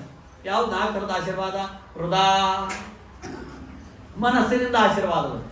ಮನಸ್ಸಿನಿಂದ ಆಶೀರ್ವಾದ ಹೇಗ? ಯಾರಿಗೆ ಮಂತ್ರ ಬರ್ತಿರ್ತಾವ ಅವ್ರಿಗೆ ಮನಸ್ಸಿದ್ರೆ ಇರ್ತದ, ಕೆಲವೊಮ್ಮೆ ಇರಂಗಿಲ್ಲ. ಧಾನ್ಯಂ ಧನಂ ಪಶು ಬಹುಪತ್ ಬರಾಬರ ಮಂತ್ರಾಕ್ಷತೆ ಹೇಗೆ ಹೋಗ್ಬಿಡ್ತಾರೆ. ಧಾನ್ಯಂ ಧನಂ ಪಶು ಬಹುಪತ್ ಲಾಭಂ ಶತತಂ ವತ್ಸರಂ ದೀರ್ಘಮಾಯು ಮಂತ್ರ ಬರ್ತಿರ್ತಾವ್ರಿ. ಮಾತಿನಿಂದ ಆಶೀರ್ವಾದ ಮಾಡಿದ್ರು, ಆದ್ರೆ ಹೃದಯದಿಂದ ಮಾಡ್ಬೇಕಲ್ಲ. ಹೃದಯದಿಂದ ಆಶೀರ್ವಾದ ಮಾಡೋರು ಪಾಪ ಮಂತ್ರೇ ಬರ್ತಿರಂಗಿಲ್ಲ. ಅವ್ರು ಆಶೀರ್ವಾದ ಮಾಡ್ತಿರ್ತಾರೆ. ಏನಂತ?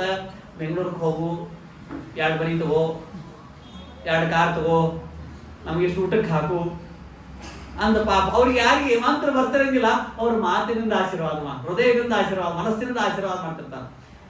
ಮಾತು ಬಂದವರಿಗೆ, ಮನಸ್ಸಿದ್ದವರಿಗೆ ಮಂತ್ರ ಬರೋದಿಲ್ಲ. ಮಂತ್ರ ಬಂದವರಿಗೆ ಏನದ? ಮನಸ್ಸಿಲ್ಲ. ಹಾಗಾಗಿ ರಾಮಚಂದ್ರ ದೇವರು ಹನುಮಂತ ದೇವರ ಮೇಲೆ ತಲೆ ಮೇಲೆ ಕೈ ಇಟ್ಟಾಗ ಕೈಯ ತೆಗಿವಲ್ಲ. ಎಲ್ಲಾ ಕಪಿಗಳಿಗೆ ಬ್ಯಾಸ ಬಂದ, ನಮ್ಮ ತಲೆ ಮೇಲೆ ಕೈ ಇಡುವಲ್ಲ ರಾಮ. ಇದು ಮನಸ್ಸಿನಿಂದ ಆಯ್ತು, ಮಾತಿನಿಂದ ಆಯ್ತು. ಏನ್ರಿ, ಕೆಲವೊಮ್ಮೆ ಮಾತು ಇರ್ತದ, ಮನಸ್ಸೇ ಇರಂಗಿಲ್ಲ. ಹೆಂಗ? ಸೊಸಿ ನಮಸ್ಕಾರ ಮಾಡ್ತಾರೆ, ಒಂದು 4 ದಿವಸ ಬತ್ತ ಶ್ರಾವಣಕ್ಕೆ ಹೋಗಿ ಬರ್ತೀನಿ ಆಷಾಢಕ್ಕೆ. ಅದಕ್ಕೆ ಮಾವಂತಾರ ಅವಶ್ಯ ಹೋಗಿವ ಅಂತ.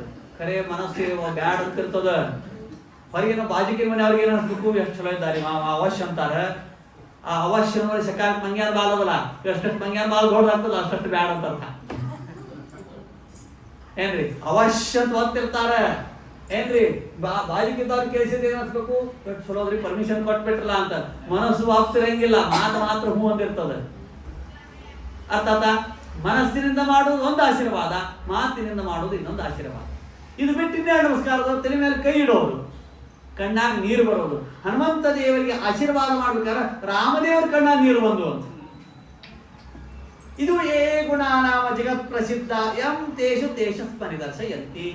ಸಾಕ್ಷಾತ್ ಮಹಾಭಾಗವತ ಪ್ರವರ್ಹಂ ಎಂದು ಭಾಗವತ ಧರ್ಮವನ್ನು ಉಲ್ಲಂಘನೆ ಮಾಡಲಿಲ್ಲ. ಇನ್ನು ಹೇಳಬೇಕಾದ ಬಹಳಷ್ಟಿದೆ. ಇಲ್ಲಿ ಯಾಕೆ ಹೇಳಿ ಬಂದೆ ಅಂತಂದ್ರ, ಶೀಲ ವೃತ್ತ ಗುಣಾಲಯ, ಎಲ್ಲ ಗುಣಗಳ ಗಣಿಯಂತೆ ಯಾರು? ಅಜಮಿಳ. ಅಯಂಚ ಶ್ರುತ ಸಂಪನ್ನ ಶೀಲ ವೃತ್ತ ಗುಣಾಲಯ ಧೃತೌ ವೃತಃ.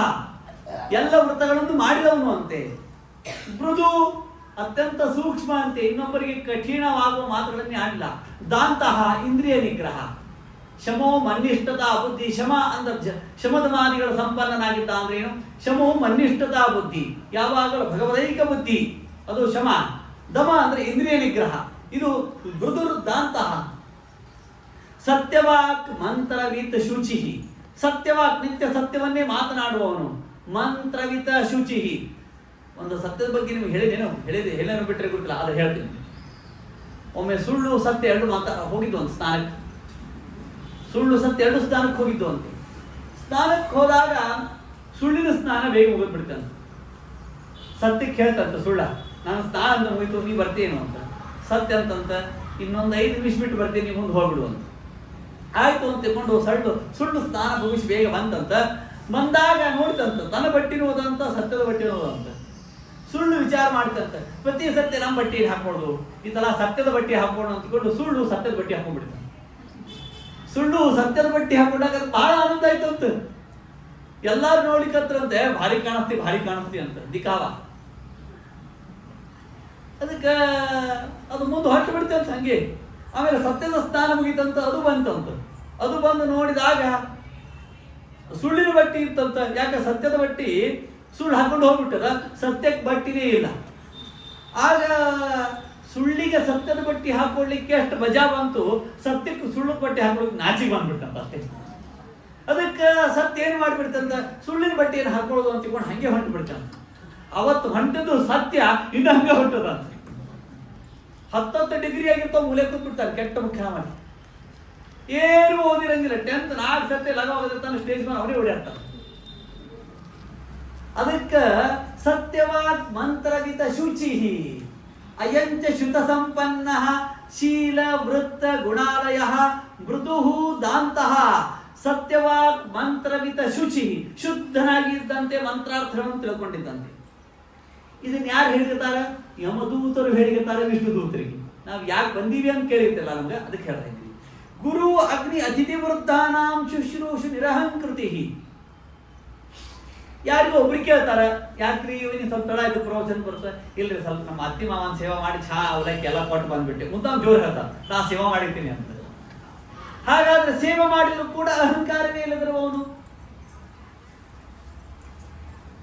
ಗುರು ಅಗ್ನಿ ಅತಿಥಿ ವೃದ್ಧಾನಾಂ ಶುಶ್ರೂಷು ನಿರಹಂಕೃತಿ ಸರ್ವಭೂತ ಸುಹೃತ್ ಸಾಧು. ಎಲ್ಲ ಜೀವರಾಶಿಗಳನ್ನು ಏಕೋಭಾವನದಿಂದ ನೋಡುವವನು. ಸರ್ವಭೂತ ಸುಹೃತ್ ಸಾಧು ಮಿತವಾಕ್, ಬಹಳ ಮಾತಾಡ್ತಿದ್ದರಂತ. ಅನಸೂಯಕಃ, ಯಾರು ಕಡಿಮೆ ಮಾತಾಡ್ತಿರ್ತಾನಲ್ಲ ಅವನು ಭಾರಿ ಜಾಣ ಇರ್ತಾನೆ. ಗುರ್ತಿರ್ಲಿ, ಒಂದು ಮಾತನ್ನು ಗುರ್ತಿರ್ಲಿ. ರಾಮಾಯಣದೊಳಗೆ ರಾಮಚಂದ್ರ ದೇವರ ಮಾತಿನ ಬಗ್ಗೆ ಒಂದೆರಡು ಮಾತುಗಳನ್ನು ಹೇಳ್ತಾರೆ, ಅದನ್ನು ಹೇಳ್ತಾ ಇದ್ದೀನಿ. ರಾಮಚಂದ್ರ ದೇವರ ಮಾತಿನಲ್ಲಿ 3 ಇತ್ತಂತ. ಒಂದು ಮಧುರ ಭಾಷಿ, ಇನ್ನೊಂದು ಪೂರ್ವಭಾಷಿ, ಮಿತಭಾಷಿ. ಮಿತಭಾಷಿ, ಪೂರ್ವಭಾಷಿ, ಮಧುರ ಭಾಷಿ, ಇವು 3 ಸಿಗೋದು ಬಹಳ ಕಷ್ಟ. ಏನಿದು ಪೂರ್ವಭಾಷಿ? ಅತ್ತಿ ಸೊಸಿ ಜಗಳ ಆಗಿರ್ತದೆ. ಜಗಳ ಆದಾಗ ಯಾರೋ ಒಬ್ರು ಮಾತಾಡ್ಲಿ ಅಂತ. ಅತ್ತಿಗೇನು, ನನಗೆ 70 ವಯಸ್ಸಾಗ್ಯದ, ಅಕ್ಕಿ ಮಾತಾಡ್ಲಿ ಅಂತ. ಸುಶಿ ಅಂತಾಳ, ನಮ್ಮ ಅತ್ತಿಗೆ 70 ವಯಸ್ಸಾಗ್ಯದ, ಅಕ್ಕಿಗೆ ಎಷ್ಟೋದು ಒಂದು, ನಾ ಅಕ್ಕಿಗಿಂತ ಸಣ್ಣ ಹಾಕಿದ್ದೆ, ನಾಯಕ್ ಮಾತಾಡ್ಲಿ ಅಂತೀವಿ. ಏನು ಇರಂಗೇನು ಜಗಳದೊಳಗೆ. ಹವರಾ ಬ್ರಿಡ್ಜ್ ಆಗಿಬಿಟ್ಟಿರ್ತದೆ. ಭಾರತದೊಳಗೆ ದೊಡ್ಡ ಬ್ರಿಡ್ಜ್ ಯಾವುದು ಒಂದು ಹವರಾ, ಗೊತ್ತೇನು. ಏನೇನು ಇರಂಗಿಲ್ಲ, ಆದ್ರೆ ಯಾರು ಮಾತಾಡ್ತಿರಂಗಿಲ್ಲ. ಇದನ್ನ ಯಾಕೆ ಹೇಳಿದ್ದೀನಿ ಅಂತಂದ್ರೆ, ವಾಲ್ಮೀಕಿ ಋಷಿಗಳು ರಾಮಚಂದ್ರ ವಿಶ್ವಾಮಿತ್ರರು ಚಿಕ್ಕ ಬೈತಿದ್ರು ದಿವಸ. ನೀ ಹಂಗಿದ್ದಿ ಹಿಂಗಿದ್ದಿ ಹೀಗೆ ಬೈತಿದ್ರಂತ. ಅಷ್ಟು ಬೈಸೋண்டு ಮರದಿವ್ಸ ಮುಂಜಾನೆ ಕೂಡ ರಾಮಚಂದ್ರ ದೇವರು ಬಂದು ವಿಶ್ವಾಮಿತ್ರ ಪಾದ ಬಿಟ್ಟು ನಮಸ್ಕಾರ ಮಾಡಿಬಿಡ್ತಂತ. ಸಿಟ್ಟು ಮಾಯ ಆಗಿಬಿಡ್ತಿತ್ತ. ಅದಕ್ಕೆ ಊರಿಂದ ಬಂದ ಕೂಡ ನಮಸ್ಕಾರ ಮಾಡಿಬಿಡೋದು. ಸಿಟ್ಟು ಪೋಸ್ಟ್ಪೋನ್ ಆಗಿಬಿಡ್ತದೆ. ನಾನು ಮುಂದಿನ ವಾರ ಬೈಯೋ ಈಗಂತ ನಮಸ್ಕಾರ ಮಾಡ್ಯ. ಇದು ಪೂರ್ವ ಭಾಷಿತ್ವದಲ್ಲಿ ನಿನ್ನ ಬಗ್ಗೆ ನನಗೆ ಏನು ಅಸಹ್ಯವಿಲ್ಲ, ನಿನ್ನ ಬಗ್ಗೆ ನನಗೇನು ಮತ್ತೆ ಬೇರೆ ವಿಚಾರ ಇಲ್ಲ ಅಂತ ಆ ಪೂರ್ವ ಭಾಷಿ ಮೊದಲ ಮಾತಾಡೋದು ಇದು ತೋರಿಸ್ತದಂತೆ. ಮಧುರ ಭಾಷಿ, ಎದುರಿಗೆ ಕೂತವನು ಬೇಕಾದಷ್ಟು ಕಠಿಣ ಮಾತಾಡಿ. ಏನ್ರಿ ಅವರಷ್ಟು ಇಡೀ ಜಗತ್ತೇ ಕೆಟ್ಟ ಮಾತಾಡಿತ್ತೆ. ಯಾರಾದ್ರು ರಾಮಚಂದ್ರ ವನವಾಸಕ್ಕೆ ಹೊಟ್ಟಾನಂತ ಒಬ್ಬ ಬ್ರಾಹ್ಮಣ ನೋಡಿ ನಗುತ್ತಾನಂತ. ಅಲ್ರಿ ವನವಾಸಕ್ಕೆ ಹೊಟ್ಟಾಗ ಯಾರು ನಗುತ್ತಾರೆ? ಸಿಟ್ಟಿ ಬಂದಾದ್ರೆ 10 ನಿಮಿಷಕ್ಕೆ ನಗಲಿಕ್ಕೆ ಆಗಲಿಲ್ಲ ಅವರು. ಸಿಟ್ಟಿ ಬಂದು ಬಡಕ್ನೇನು ನಗು ವಿಷಯದ ನಗಾಗಿಲ್ಲ ನಾವು. ಯಾಕಂದ್ರೆ ನಾವು ನಕ್ಕಿ ಬಿಟ್ಟಿವಿ ಅಂದ್ರೆ ಮನ್ಯಾಗ ತಿಳ್ಕೊತಾರ, ಓಹೋ ಈ ಯಜಮಾನನ ಸಿಟ್ಟು ನೋಡಿ ಪವರ್ ಇಲ್ಲ ಅಂತ. ಅದ್ರ ಸಿಟ್ಟು ಬಂದಾಗ ಒಂದು ಅರ್ಧ ತಾಸು ಶ್ರೀಮದ್ ಗಾಂಭೀರಿಗೆ ಅಷ್ಟೇ ನಗುವುದಿದ್ದು ಗಪ್ ಕೊಡ್ಬೇಕು. ಆದ್ರೆ ವನವಾಸಕ್ಕೆ ಹೊಂಟ ರಾಮ ನಗುತ್ತಾನಂತ. ಏನ್ ಬೇಕು ನಿಮ್ಗೆ ಬ್ರಾಹ್ಮಣ ಅಂತ, ನಂಗೆ ಭೂಮಿದಾನ ಬೇಕಂತ ಎತ್ತಿ ಒಗದಂತ ಅಷ್ಟು ಭೂದಾನ ಕೊಟ್ಟು ಅಂದ್ರೆ ಎಲ್ಲ ಅದ್ಭುತ ಅದ್ಭುತ. ಆ ಮಾತ್ರ ಮಿತವಾಗಿ ಅಲಸೂಯಕ ಬೇಕಾದಷ್ಟು ಹೇಳ್ತಾ ಇದೆ. ಇಂತಹ ಗುಣಗಣಿಯಾಗಿರ್ತಕ್ಕಂತಹ ಈ ಅಜಮಿಳನು ಏಕದಾಸಂ ವನಂ ವ್ಯಾತಃ ಪಿತಸ್ತಂದೇಶ ಕೃದ್ವಿಜ ಆದಾಯ ತತ ಅವೃತ್ತ ಫಲಮೂಲ ಸಮಿತ್ಕುಶಾನ್. ನಿತ್ಯ ತಂದೆಯ ಪೂಜೆಗೆ ಫಲಮೂಲಕ ಸಮಿತ್ಕುಶಗಳನ್ನು ತರುವತಕ್ಕಂತಹವನು ಹೋಗಿ ತೊಂಬ ಅಂತ ಹೇಳಿದ. ಒಂದು ದಿವಸ ತಂದೆ ತರ್ಲಿಕ್ಕೆ ಹೋಗಿದ್ದಾನೆ. ತರ್ಲಿಕ್ಕೆ ಹೋದಾಗ ದದಶ್ಯ ಕಾಮಿನಂ ಕಚ್ಚಿತ್ ಶೂದ್ರಂ ಸಹ ಭುಜಿಷ್ಯ ಪೀತ್ವಾತ ಮಧುಮೈರೇಯಂ ಮದಘೋರ್ಣಿತ ನೇತ್ರಯ. ಆ ಹೂಗಳನ್ನು ತರಲಿಕ್ಕೆ ಹೋದಾಗ, ಫಲಪುಷ್ಪಗಳನ್ನು ತರಲಿಕ್ಕೆ ಹೋದಾಗ ಸುಂದರ ಸ್ತ್ರೀಗಳನ್ನು ನೋಡಿದ್ದಾನೆ, ಮೋಹಿತನಾಗಿದ್ದಾನೆ. ಅವಳು ಅಂದಿದ್ದಾಳೆ, ನೀನು ಶುದ್ಧನೋ, ನಾನು ಇನ್ನಷ್ಟು ಶುದ್ಧಳಲ್ಲ, ನನ್ನ ಸಂಘ ಮಾಡಬೇಡ. ನಾನು ಮೊನ್ನೆ ಹೇಳ್ತೇನೆ, rope ties one love ties two ಅಂತ. ಹಗ್ಗ ಒಂದು ಕಟ್ಟಿದ್ರೆ ಪ್ರೀತಿ ಎರಡು ಕಟ್ತದಂತೆ. ಆ ಪ್ರೀತಿ ಎರಡು ಕಟ್ಟುವುದು ಯಾವುದು ಅಂತಂದ್ರೆ ಕಾಮ. ಆ ಕಾಮನ ವಿಚಿತ್ರ ಸ್ವಭಾವ ಏನು ಅಂತಂದ್ರೆ ಯಾರ ಮೇಲೆ ಹೆಂಗ ಯಾವಾಗ ಹುಟ್ಟಿಸ್ತಾನೆ ಗೊತ್ತಿಲ್ಲ. ಇದು ಹೆಂಗ್ ಗೊತ್ತಾಗುದು ಅಂತಂದ್ರೆ, ಯಾರೋ ಮಾಮ ನಿಮ್ಮ ಮನಿ ಎಲ್ಲದರಿ ಆಚಾರ ಅಲ್ಲಿ ಮುಂದೆ ಹೋರಿ ಕರಿ ಗೇಟ್ ಇರ್ತದೆ, ಎರಡು ಕೂತಿರ್ತಾವ ಮನಿ ಮುಂದೆ, ಇದೇ ನಮ್ಮ ಮನಿ ಅಂತಂದ್ರೆ ಇವ್ರಿಗೆ ಇನ್ನೇನು ಕುಡಿಬೇಕಾಗುದಿಲ್ಲ ಅಂತ, ಎಲ್ಲಾದ್ರಿಂದ ಮುಕ್ತರಾಗ್ಯಾರ ಅಂತ. ಸಂಸಾರದ ಆಶಾ ಆಕಾಂಕ್ಷೆಗಳಿಗೆ ಏನು ಉಳಿದಿಲ್ಲ ಅಂತ. ಯಾರು ಬಂದಾಗ ಮನೆ ಕೇಳಿ ಅವ್ರು ಕರ್ಕೊಂಡು ಹೋಗಿ ಅವ್ರಿಗೆ ಸ್ವಾಗತ ಮಾಡಿ ಇದೇ ನಮ್ಮ ಮನೆ ಅಂತಂದ್ರೆ ಇನ್ನ ಕಾಮ ಇದ್ದಾನ ಅಂತ ಅರ್ಥ. ಹಾಗೆ ದದರ್ಶ ಕಾಮಿನ ಶೂದ್ರಂ, ನಾ ಬೇಡಪ್ಪ ನೀನು ಒಳ್ಳೆಯವನು ಉತ್ತಮನು ಅಂತ ಹೇಳಿದ್ರೆ ಕೇಳ್ತಾ ಇಲ್ಲ. ಹಾಗಾದ ತೆಗಿ ನಿನ್ ಶನಿವಾರ, ನನ್ನ ಸಂಘ ಮಾಡ್ತೀಯಲ್ಲ ತೆಗಿ ಶನಿವಾರ. ಕುಡಿ ಮಾಂಸ, ಕುಡಿ ಮದ್ಯವನ್ನು ಕುಡಿ, ಮಾಂಸವನ್ನು ತಿಂದ. ಅದಕ್ಕೆ ಇವನು ಅಶುದ್ಧನಾಗಿದ್ದಾನೆ. ಅಯಂತ ಶುತ ಸಂಪನ್ನ ಶೀಲ ವೃತ್ತ ಗುಣಾಲಯ ಮೃದುರ್ದಾಂತಹ ಧೃತೌವೃತಃ ಮೃದುರ್ದಾಂತಹ ಸತ್ಯವಾಕ್ ಮಂತ್ರ ವಿಚ್ಛುಷಿ ಗುರು ಅಗ್ನಿ ಅತಿಥಿ ವೃದ್ಧಾನಾಂ ಶುಶ್ರೂಷು ನಿರಹಂಗತಿ ಸರ್ವಭೂತ ಸ್ವರುತ್ಸಾಧರ್ಮಿತವಾಗ್ ಅನಸೂಯಕಃ. ಏತಾದೃಶವಾಗಿರ್ತಕ್ಕಂಥ ಗುಣಗಳ ಗಣಿಯಾಗಿರ್ತಕ್ಕಂಥ ಇವನು ದೇವರ ಪೂಜೆಗೆ ತನ್ನ ತಂದೆಯ ಆಜ್ಞೆ ಮಾಡಿದಾಗ, ಹೂಗಳನ್ನು ತರಲಿಕ್ಕೆ ಹೋದಾಗ ಪರಸ್ತ್ರೀಯ ಸಂಘ ಮಾಡಿರ್ತಕ್ಕಂತಹ ಪಾಪಿಷ್ಠನಾಗಿರ್ತಕ್ಕಂಥ ಇವನನ್ನು ದಂಡಿಸಿದರೆ ಮತ್ತೆ ಇವ ಶುದ್ಧನಾಗುವ, ಇವ ಭಕ್ತ, ಇವನು ಉದ್ಧಾರ ಮಾಡಿ ಬಂದೀವಿ ನಾವು ಅಂತ ಯಮದೂತ ಹೇಳ್ದ. ಗೊತ್ತಾದ ಎಷ್ಟು ಸ್ವಾರಸ್ಯ. ಹಾಗಾಗಿ ಇಷ್ಟು ಯಮದೂತರು ಹೇಳಿದಾಗ ಆಯ್ತು ನೀವು ಹೇಳುದು ಮುಗಿತಾ ಅಂತ ಯಮದೂತರಿಗೆ ಕೇಳ್ತಾರೆ ವಿಷ್ಣುದೂತರು. ಆಯ್ತು ಮುಗಿತು. ಅದಕ್ಕೆ ಆ ಮಾತನ್ನು ಹೇಳ್ತಾರೆ, ತತ ಏನಂ ದಂಡಪಾಣೆ ಸಕಾಶಂ ಕೃತಕಿಲ್ಪಿಷಂ ನೇಷ್ಯಾಮೋ ಕೃತ ನಿರ್ವೇಶಂ ಯತ್ರ ದಂಡೇನ ಶ್ರದ್ಧತಿ. ನಾವು ಮಾಡ್ತಕ್ಕಂಥ ಪಾಪಗಳಿಗೆ ಯಾಕೆ ಪ್ರಾಯಶ್ಚಿತ್ತ ಮಾಡ್ಕೊಳ್ಳೋದು ಅಂದ್ರೆ ನಮ್ಮ ದೇಹದಲ್ಲಿರ್ತಕ್ಕಂಥ ಪಾಪಗಳು ಸವಿಲಿ ಅಂತ ನೋಡಬೇಕು. ಎಲ್ಲಿಯವರೆಗೆ ದೇಹದಲ್ಲಿರುವ ಪಾಪಗಳ ಸವಿಯುವುದಿಲ್ಲವೋ ಹೋಗುವುದಿಲ್ಲವೋ ಅಲ್ಲಿಯವರೆಗೆ ಜ್ಞಾನಾಧಿಕಾರಿಯಾಗುವುದಿಲ್ಲ. ಇವತ್ತು ಊಟ ಮಾಡಿರ್ತಕ್ಕಂಥದ್ದು ನಮ್ಮ ಹೊಟ್ಟೆಯಲ್ಲಿ ಅದು ಕರಗಬೇಕು, ಅಥವಾ ಮಲಮೂತ್ರ ರೂಪದಿಂದ ಹೊರಗೆ ಹೋಗದೇ ಇದ್ದರೆ ನಾಳೆಗೆ ನಮ್ಮ ಮುಂದೆ ಗುಲಾಬ್ ಜಾಮೂನು, ಮಂಡಿಗೆ, ಬೇಕಾದ ಗಿಲಗಂತಿ, ಸೇವು ಇಟ್ಟರೆ ತಿನ್ನಬೇಕು ಅಂತ ಅನ್ಸಂಗಿಲ್ಲ. ಯಾಕೆ ರುಚಿಸಂಗಿಲ್ಲ? ನಿನ್ನೆಯದೇ ಜೀರ್ಣ ಆಗಿಲ್ಲ, ಹೊಸದು ತಿನ್ನಬೇಕು ಅಂತ ಅನಿಸೋದಿಲ್ಲ.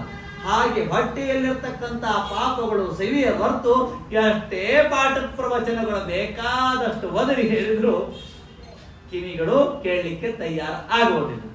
ಅದ್ಭುತ ವಿಷಯ. ಹಾಗಾಗಿ ಅವರು ಯಮದೂತರು ಹೇಳಿದ್ರು, ತತಯೇನಂ ದಂಡಪಾಣೆ ಸಕಾಶಂ ಕೃತ ನಿರ್ವೇಶಂ ನೇಷ್ಯಾಮೋ ಕೃತ ನಿರ್ವೇಶಂ ಯತ್ರ ದಂಡೇನ ಶುದ್ಧತಿ.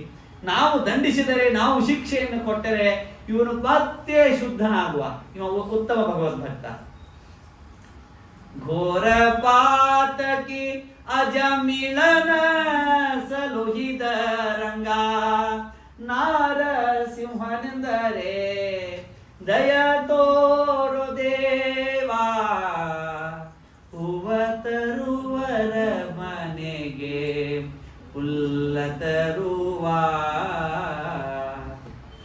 ಇಷ್ಟ ಮಾಡಿದ ಬಂಧ ನಾನಿನ್ನ ವೈಷ್ಣವರ ಪುಟ್ಟದಾಸಿಯ ಬಗನೋ ಪರದೇಶಿಯೋ ಗಟ್ಟಿಯಾಗಿ ಕಾಗಿ ನೆಲೆ ಆದಿ ಕೇಶವ ರಂಗ ಕೈ ಬಿಟ್ಟು ಹೋದರೆ ಹರಿದಾಸರಾಣೆ.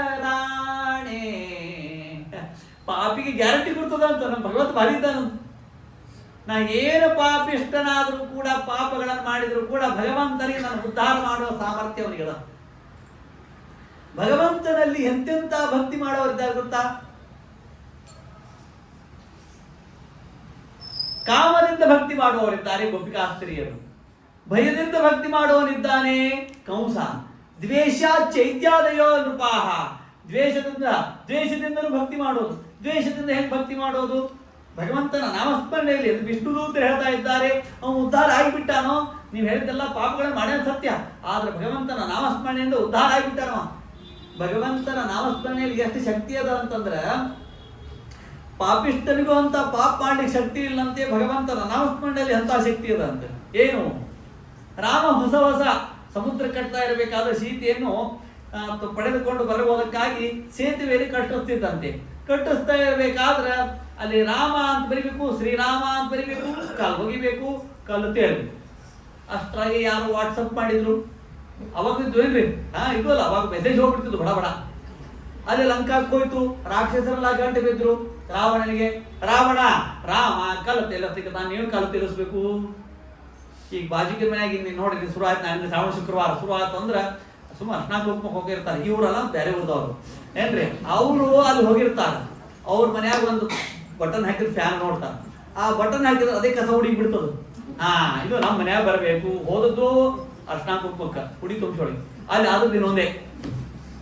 ಈ ಹೆಂಗೆ ನಮ್ಗೆ ಹಿಂಗೆ ಗದ್ದಾಗ್ತದ, ಹಂಗೆ ಆಗಿನ ಕಾಲಕ್ಕೂ ಗದ್ದಾಗ್ತಿದ್ದು ಅಂತ. ಅದಕ್ಕೆ ರಾವಣನಿಗೆ ಎಲ್ಲ ರಾಕ್ಷಸರು ಕಂಡು ಬಿದ್ರಂತ. ನೀನು ಕಲ್ಲು ತೇಲಿಸ್ಬೇಕು, ರಾಮ ತೇಲಿಸ್, ನೀನು ತೇಲಿಸು. ಅಯ್ಯಪ್ಪ ಇದೆಲ್ಲ ಅಸಾಧ್ಯದಪ್ಪ, ನನಗೇನು ತೇಲಿಸ್ತಿದ್ದಾನೆ, ಏನೋ ಮಾಡು ಅಂದ್ರೆ ಮಾಡ್ತೀನಿ. ಐಂದ್ರಜಾಲಿಕ ವಿದ್ಯೆ ಅವ್ರಿಗೆ ಬರ್ತಿದ್ದು ಮಾಯ. ಆದ್ರೂ ಮಂಡ ಧೈರ್ಯ ಮಾಡಿದ. ಮಂಡ ಧೈರ್ಯ ಅಂದ್ರೆ ಏನ್ ಗೊತ್ತಾ? ಕಿಶೆದಾಗ ದುಡ್ಡೇ ಇರಂಗಿಲ್ಲ, ಆದ್ರೂ ಮಾರ್ಕೆಟಿಗೆ ಬರೀ ಕೊಡ್ತೀನಂತ. ಅಷ್ಟಾಗ ಅರ್ಧ ದಾರಿ ತಪ್ಪಿಸ್ಕೊಂಡು ನೋಡಿ ಹೋಗ್ಬಿಡ್ತಾರೆ. ಇದೆಲ್ಲ ಮಂಡ ಧೈರ್ಯ ಗೊತ್ತಾ? ಹಂಗ ಇವನು ಮಂಡ ಧೈರ್ಯ ಮಾಡಿದಂತ. ಯಾರು? ರಾವಣ. ಬರೀ ಅಂತಂದಂತು. ಇವನು ಧೈರ್ಯ ನೋಡಿದ್ರು, ಮ್ಯಾಲಿನ ಧೈರ್ಯ ನೋಡಿದ್ರು, ಇವನು ಮಾಡಿಸ್ತಾನ, ರಾಮನ್ಗಿಂತ ಭಾರಿ ಮಾಡ್ತಾನ. ಒಳಗ ಕುಟು ಕುಟು ಕಲ್ಲು ಮುಳುಗಿದ್ರೆ ಏನ್ ಮಾಡೋದು ಅಂತ ಭಯ. ಬರ್ರಿ ಅಂತಂದ. ಎಲ್ಲ ರಾಕ್ಷಸರು ಬಂದ್ರು. ರಾವಣನಿಗೆ ಜೈವಾಗಲಿ, ರಾವಣನಿಗೆ ಜೈವಾಗಲಿ, ಎಲ್ಲ ಜೈಕಾರ. ಹಿಂಗ್ ಬರ್ದ. ಮುಖದ ಮೇಲೆ ಶ್ರೀಮದ್ ಗಾಂಭೀರ್ಯ, ಒಳಗೆ ಮಾತ್ರ ಟುಕು ಟುಕು ಏನಾಗ್ತದೆ ಏನಿಲ್ಲ ಅಂತ. ಬರ್ರಿ ನನ್ನ ಹೆಸರು ರಾವಣ ಅಂತ ಬರದು. ಕಲ್ಲು ಹೋಗಿದ್ರು, ಮುಳುಗ್ಲಿಕ್ಕತ್ತು, ಡುಬುಡು ಬುಡು ಮುಳುಗ್ಲಿಕ್ಕತ್ತು. ಗುರ್ತಾತೀವನಿಗೆ ಮ್ಯಾಲೆ ನಗು. ಏನ್ರಿ? ಒಳಗಂದ ಮುಳುಗಿದ ರಾಮನ ಆಣಿ ಅಂತಂದ. ಯಾರು? ರಾವಣ. ತೇಲಿಕ್ಕೆ ಶುರು ಅದು. ರಾಮ ನಾಮ ಭಜಿಸುವ ಬಗೆ ಉಂಟೆ ಪವದ ಬಂಧನ. ಎಂತ ರಾಮ ನೋಡ್ರಿ ಅವನು. ಅವನ ನಾಮಸ್ಮರಣೆಯಲ್ಲಿ ಎಂತ ಶಕ್ತಿ ಅಂದ್ರ, ತನ್ನ ಸೀತೆಯನ್ನು ಅಪಹರಣ ಮಾಡಿ ಅಶೋಕವನದೊಳಗ ಕೂಡಿಸಿ ಅವನಿಗೆ ತ್ರಾಸ ಕೊಡುವ, ರಾಮನಿಗೆ ತ್ರಾಸ ಕೊಡುವ, ತನ್ನ ಮಡದಿಗೆ ತೊಂದರೆ ಕೊಡುವ ರಾಮನಲ್ಲಿ ಎಂತ ಔದಾರಿ ಅಂತಂದ್ರೆ, ತನ್ನ ನಾಮಸ್ಮರಣೆ ಮಾಡಿದವನಿಗೆ ಅನುಗ್ರಹ ಮಾಡಬೇಕು ಅಂತ ಅನ್ನೋದು. ಇದೇನಾದ್ರೂ ಕಲಿಬೇಕಾದ್ರೆ ರಾಮಾಯಣದಿಂದ ಕಲಿಬೇಕು. ಅರ್ಥಾತ? ಏನ್ ಅದ್ಭುತ! ಭಗವಂತನ ನಾಮಸ್ಮರಣೆಯಲ್ಲಿರುವ ಶಕ್ತಿ ಆ ಮ್ಯಾಲ್ ತೇಲಿಕತ್ತೆ ಅಂತದು. ಅಂತೂ ರಾವಣ ಅಂತ ನಾವು ಬದುಕಿದೆ ಅಂತ ಅಂದ್ರೆ, ದ್ವೇಷ ಮಾಡುವವರು ಅವನ ನಾಮಸ್ಮರಣೆ ಮಾಡಿದರೂ ಕೂಡ ಅವನನ್ನು ಸಂರಕ್ಷಣೆ ಮಾಡುವವನ ಪ್ರತಿಜ್ಞೆಯನ್ನು ಪೂರ್ಣ ಮಾಡುವ ಭಗವಂತನ ಇಚ್ಛಾಶಕ್ತಿ, ಅವನ ಸಂಕಲ್ಪ ಏನು ಅದ್ಭುತ!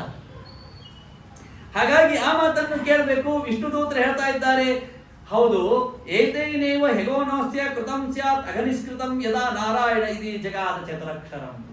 ಯಾವಾಗ ಅವನ ಕೊನೆಯ ಕಾಲದಲ್ಲಿ ಹೋಗ್ತಾ ಇರಬೇಕಾದ್ರೆ ತಾನು ನಾಮಸ್ಮರಣೆ ಮಾಡಿಬಿಟ್ಟು ಆದ್ರಿಂದ ಮುಕ್ತನಾಗಿ ಬಿಟ್ಟಿದ್ದಾನೆ.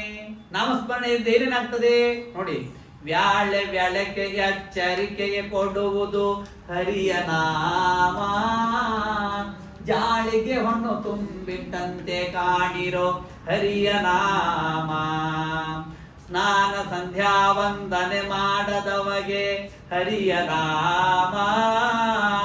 ಜ್ಞಾನವೂ ಇಲ್ಲದ ಮೂಢಾತ್ಮ ಜನರಿಗೆ ಹರಿಯ ನಾಮ. ಎಷ್ಟು ವಿಷಯಗಳನ್ನು ತಗೊಂಡ್ಕೊಂಡು ದಾಸರು ಹೇಳ್ತಾರಂದ್ರ, ಇವತ್ತೇನೋ ಕೈಕಾಲೆಲ್ಲ ಗಟ್ಟಿವ, ಹೋಗೋಕೆ ಎಲ್ಲೋ ಬಿದ್ದೆ, ಡಾಕ್ಟರ್ ಹೇಳಿದ್ರು 2 ತಿಂಗಳು ನೀವು ಹಾಸಿಗೆ ಬಿಟ್ಟು ಹೇಳ್ಬೇಡ್ರಿ, ಸಂಧ್ಯಾ ಮಾಡೋದೇನು. ಸ್ನಾನ ಸಂಧ್ಯಾ ವಂದನೆ ಮಾಡದವಗೆ ಹರಿಯ ನಾಮ. ಜ್ಞಾನವೂ ಇಲ್ಲದ ಮೂಢಾತ್ಮ ಜನ. ದಾಸರ ನಮ್ಮನ್ನು ನೋಡಿ ಹೇಳಿದ್ದ.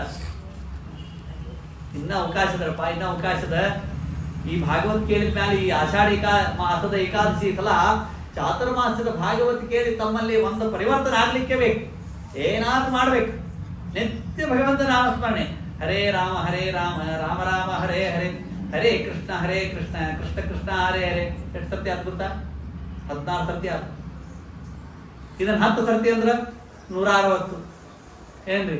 ಇದನ್ನ 10 ಸರ್ತಿ ಅಂದ್ರೆ 160. 160 ಸರ್ತಿ ಅಂದ್ರೆ 100 ಸರ್ತಿ ಅಂದ್ರೆ ಎಷ್ಟಾಯ್ತು ಲೆಕ್ಕ ಮಾಡ್ಕೊತ ಹೋಗ್ರಿ ನೀವು. ಮುಂಜಾನೆ ಎದ್ದು ಕೂಡಲೇ ಒಮ್ಮೆ, ಮಧ್ಯಾಹ್ನದಾಗ ಊಟ ಆದ್ಮೇಲೆ ಒಮ್ಮೆ, ರಾತ್ರಿ ಮಲ್ಕೋಬೇಕಾದ್ರೆ ಒಮ್ಮೆ, ನಿದ್ದೆಗೂ ಬರಂಗಿಲ್ಲ. ಹರೇ ರಾಮ ರಾಮ ರಾಮ ಹರೇ ಹರೇ, ಹರೇ ರಾಮ ರಾಮ ರಾಮ ಹರೇ ಹರೇ, ಹರೇ ಕೃಷ್ಣ ಕೃಷ್ಣ ಕೃಷ್ಣ ಹರೇ ಹರೇ. 16 ಸರ್ತಿ. 10 ಸರ್ತಿ ಅಂದ್ರೆ 160. ಇಂತಾದ್ರು 10 ಸರ್ತಿ ದಿವಸಕ್ಕೆ 30 ಸರ್ತಿ ಅಂದ್ರೆ 380, 480. ಎಷ್ಟು ಲೆಕ್ಕ ಕೂತಲೆ 500 ಸರ್ತಿ ನಾಮಸ್ಮರಣೆ. ಅದಕ್ಕೆ ಅದನ್ನು ಹೇಳ್ತಾ ಇದ್ದಾರೆ, ಭಗವಂತನ ನಾಮಸ್ಮರಣೆ ಮಾಡಿದ್ರೆ ಏನಾಗ್ತದ ಅಂದ್ರ ಸ್ಥೇನಃ, ಕಳತನ ಮಾಡಿ ಪಾಪ ಹೋಗ್ತದಂತ. ನಾವೆಲ್ಲಿ ಕಳ್ಳರಿದ್ದೀವ್ರಿ? ನಾವು ಅಪ್ರಾಮಾಣಿಕ ಕಳ್ಳರಂತ. ಇವು ಪೇಪರ್ದಾಗ ಬರ್ತಾವಲ್ಲ, ಅವು ಪ್ರಾಮಾಣಿಕ ಕಳ್ಳರಂತ. ಯಾಕೆ ಅವು ಜಗತ್ ಪ್ರಸಿದ್ಧ ಆಗಿಬಿಟ್ಟಿರ್ತಾವ ನಾವು ಕಳ್ಳರು ಅಂತ. ಮತ್ತೆ ನಾವ್ ಹೆಂಗ ಅಪ್ರಾಮಾಣಿಕ ಕಳ್ಳರು ಅಂದ್ರ, ಯಾಕ ನೋಡ್ರಿ ಇವತ್ತು ಹೇಳ್ತಿರ್ತಾರೆ ನಮ್ಮ ಮನೆಯವ್ರು ಈಗ ಅಂತ ಏನು ಮಾಡವಲ್ರಿ, ದೇವ್ರ ಪೂಜೆ ಅಷ್ಟು ಮಾಡಿ ಹೇಳ್ತಾರೆ. ಮತ್ತು ನಾನೇ ಮುಂಜಾನೆ ಹೇಳ್ತೀನಿ, ಕಸ ಹೊಡಿತೀನಿ, ತಲೆ ಹೊಡಿತೀನಿ, ಮತ್ತು ನಾನೇ ಕುಕ್ಕರ್ ಇಡ್ತೀನಿ, ಮತ್ತು ನಾನೇ ಬಟ್ಟೆ ಬಡಾಕ್ತೀನಿ, ನಮ್ಮ ಭಾಂಡಿ ಇಕ್ಕಿ ಬಿಟ್ಟಾಳ, ಎಲ್ಲ ನಾನೇ ಮಾಡ್ತೀನಿ ನೋಡ್ರಿ.